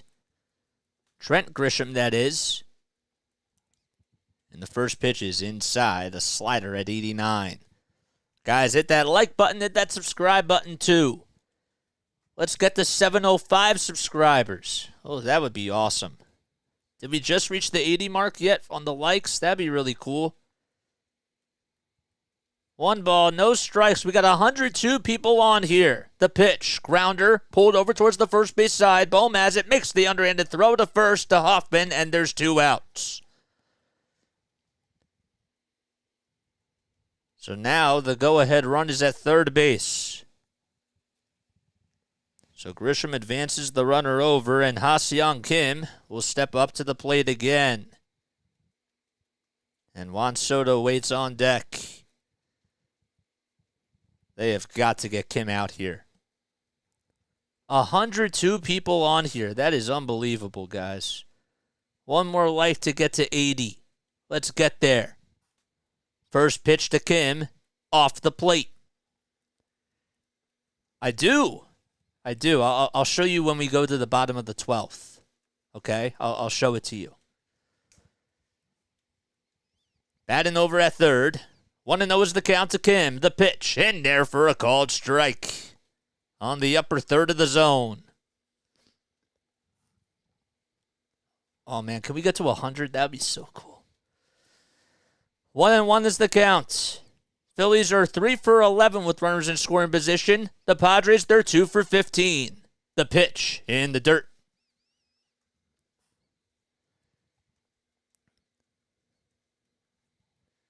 2-1 is the count. 2 outs in the top of the 12th inning. Phillies and Padres tied 6-6. The pitch by Hoffman. Another called strike. It's a slider over the heart and soul of the plate. And the count is now 2-2. 17 pitches by Hoffman. Can he try to get out of the inning? The 2-2. Fly ball out to right field. It's hooking foul, and it goes out of play.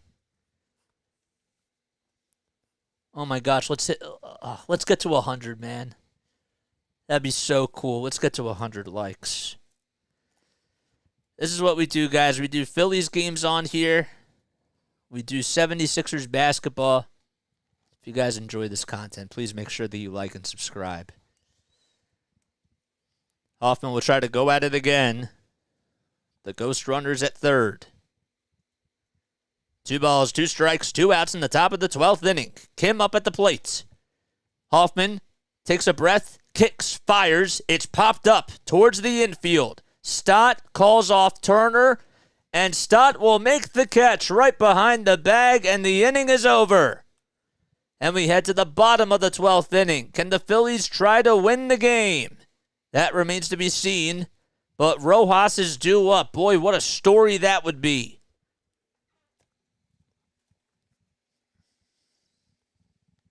That was huge. They got him to pop up. That was big. Good work, man. Thanks, man. Yeah, so my name is Jason Joseph. This is Play-by-Play with JJ, where we cover almost every single Phillies, 76ers, Flyers, and Patriots game as well. We also do a lot of podcasting content on here. I've been coming on here for 7 months and have just been producing a lot of content. You know what I'm saying? We try to get reps with doing play-by-play. If you guys enjoy my play-by-play call, please make sure that you like, subscribe, and turn on those notification bells. All right? Please make sure that you guys do that. It's been quite a game, man. I need a sip of water. We're just about ready to reach the 8 o'clock hour. I switched my time for the stream today about 7 or 8 times. Yes, it's a whole story. I didn't get into the Eagles when I was really young. I got into the Patriots, or I got into football when I was older, about when I was a junior in high school. And I don't hate the Eagles. I'm like unsubscribed. I don't hate the Eagles. I really don't. I just never really got into them when I was young. I like Jalen Hurts. I'm a big fan of Dallas Goedert. I've met a lot of these people. They're like really nice people, you know, very down to earth. I just root for the Patriots. Yes. All right. So Rojas will be coming up. And so Nick Castellanos came in to pinch hit in the bottom of the 11th, but he grounded into a 6-4-3 double play. And Edmundo Sosa, who came in to play over at third base, he is now the ghost runner for the Phillies at second base. Can the Phillies win it here in the bottom of the 12th? Write down yes or no, if you guys believe it. Rojas today 0 for 4. He's grounded out twice. He's struck out twice and also scored a run. He'll show bunt at the first pitch. And Hill is still out on the hill for the Padres, and he tried to throw it back to second base to disengage with Sosa, but Sosa got back in there safely. And Hill didn't even have to throw towards the second base side. First pitch, it's bunted, and it's outside. And Rojas did not go around. He just took it back in time. I can't believe it. The count is 1-0. It would be an incredible moment. 1-0 is the count. Rojas shows bunt again, and he knocks it down. Machado tries to throw it over to first, and it's just in time. It slipped out of Machado's hand. He was going over towards the mound. The ball bounced twice. Machado tried to barehand it. He threw it over to first. But the most important thing is that Sosa went over to third base. A great sacrifice bunt by Rojas, and Kyle Schwarber will come on up.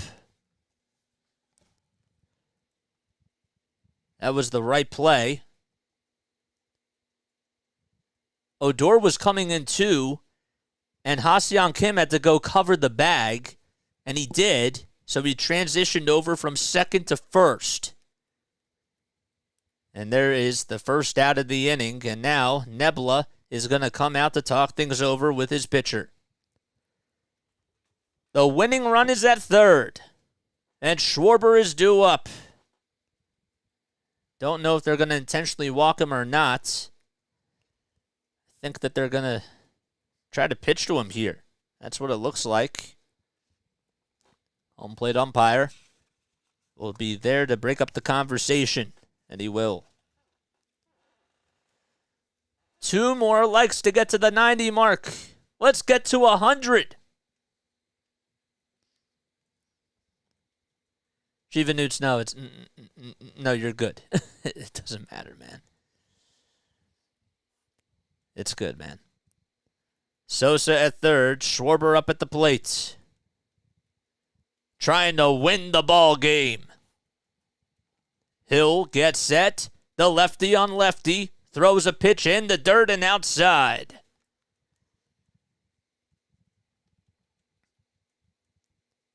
Kyle was 1 for 5 today.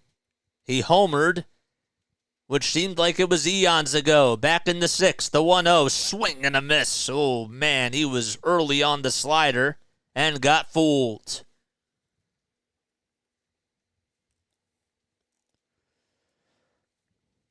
One ball, one strike to Kyle Schwarber. The pitch by Hill. Fly ball in the left field. It's fouled off, though. I know it doesn't add up. I know it doesn't make sense. 1 ball, 2 strikes. Sosa at third base. We're in the bottom of the 12th. We're tied 6-6.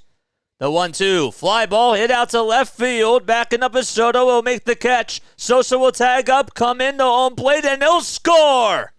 A walk-off sacrifice fly for the Phillies. And the Phillies win the series. against the Padres and come back and win 7-6. Oh, happy day.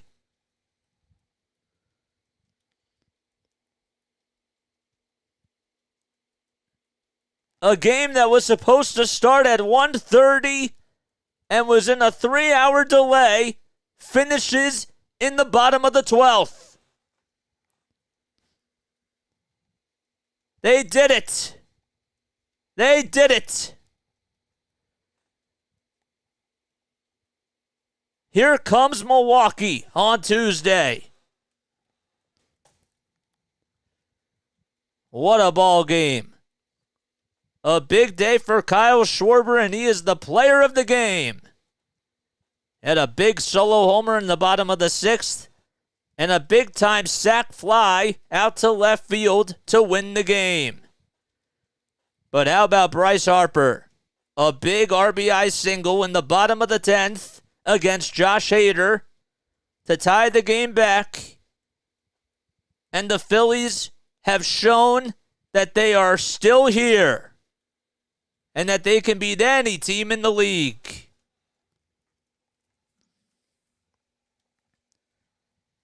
That's incredible, man.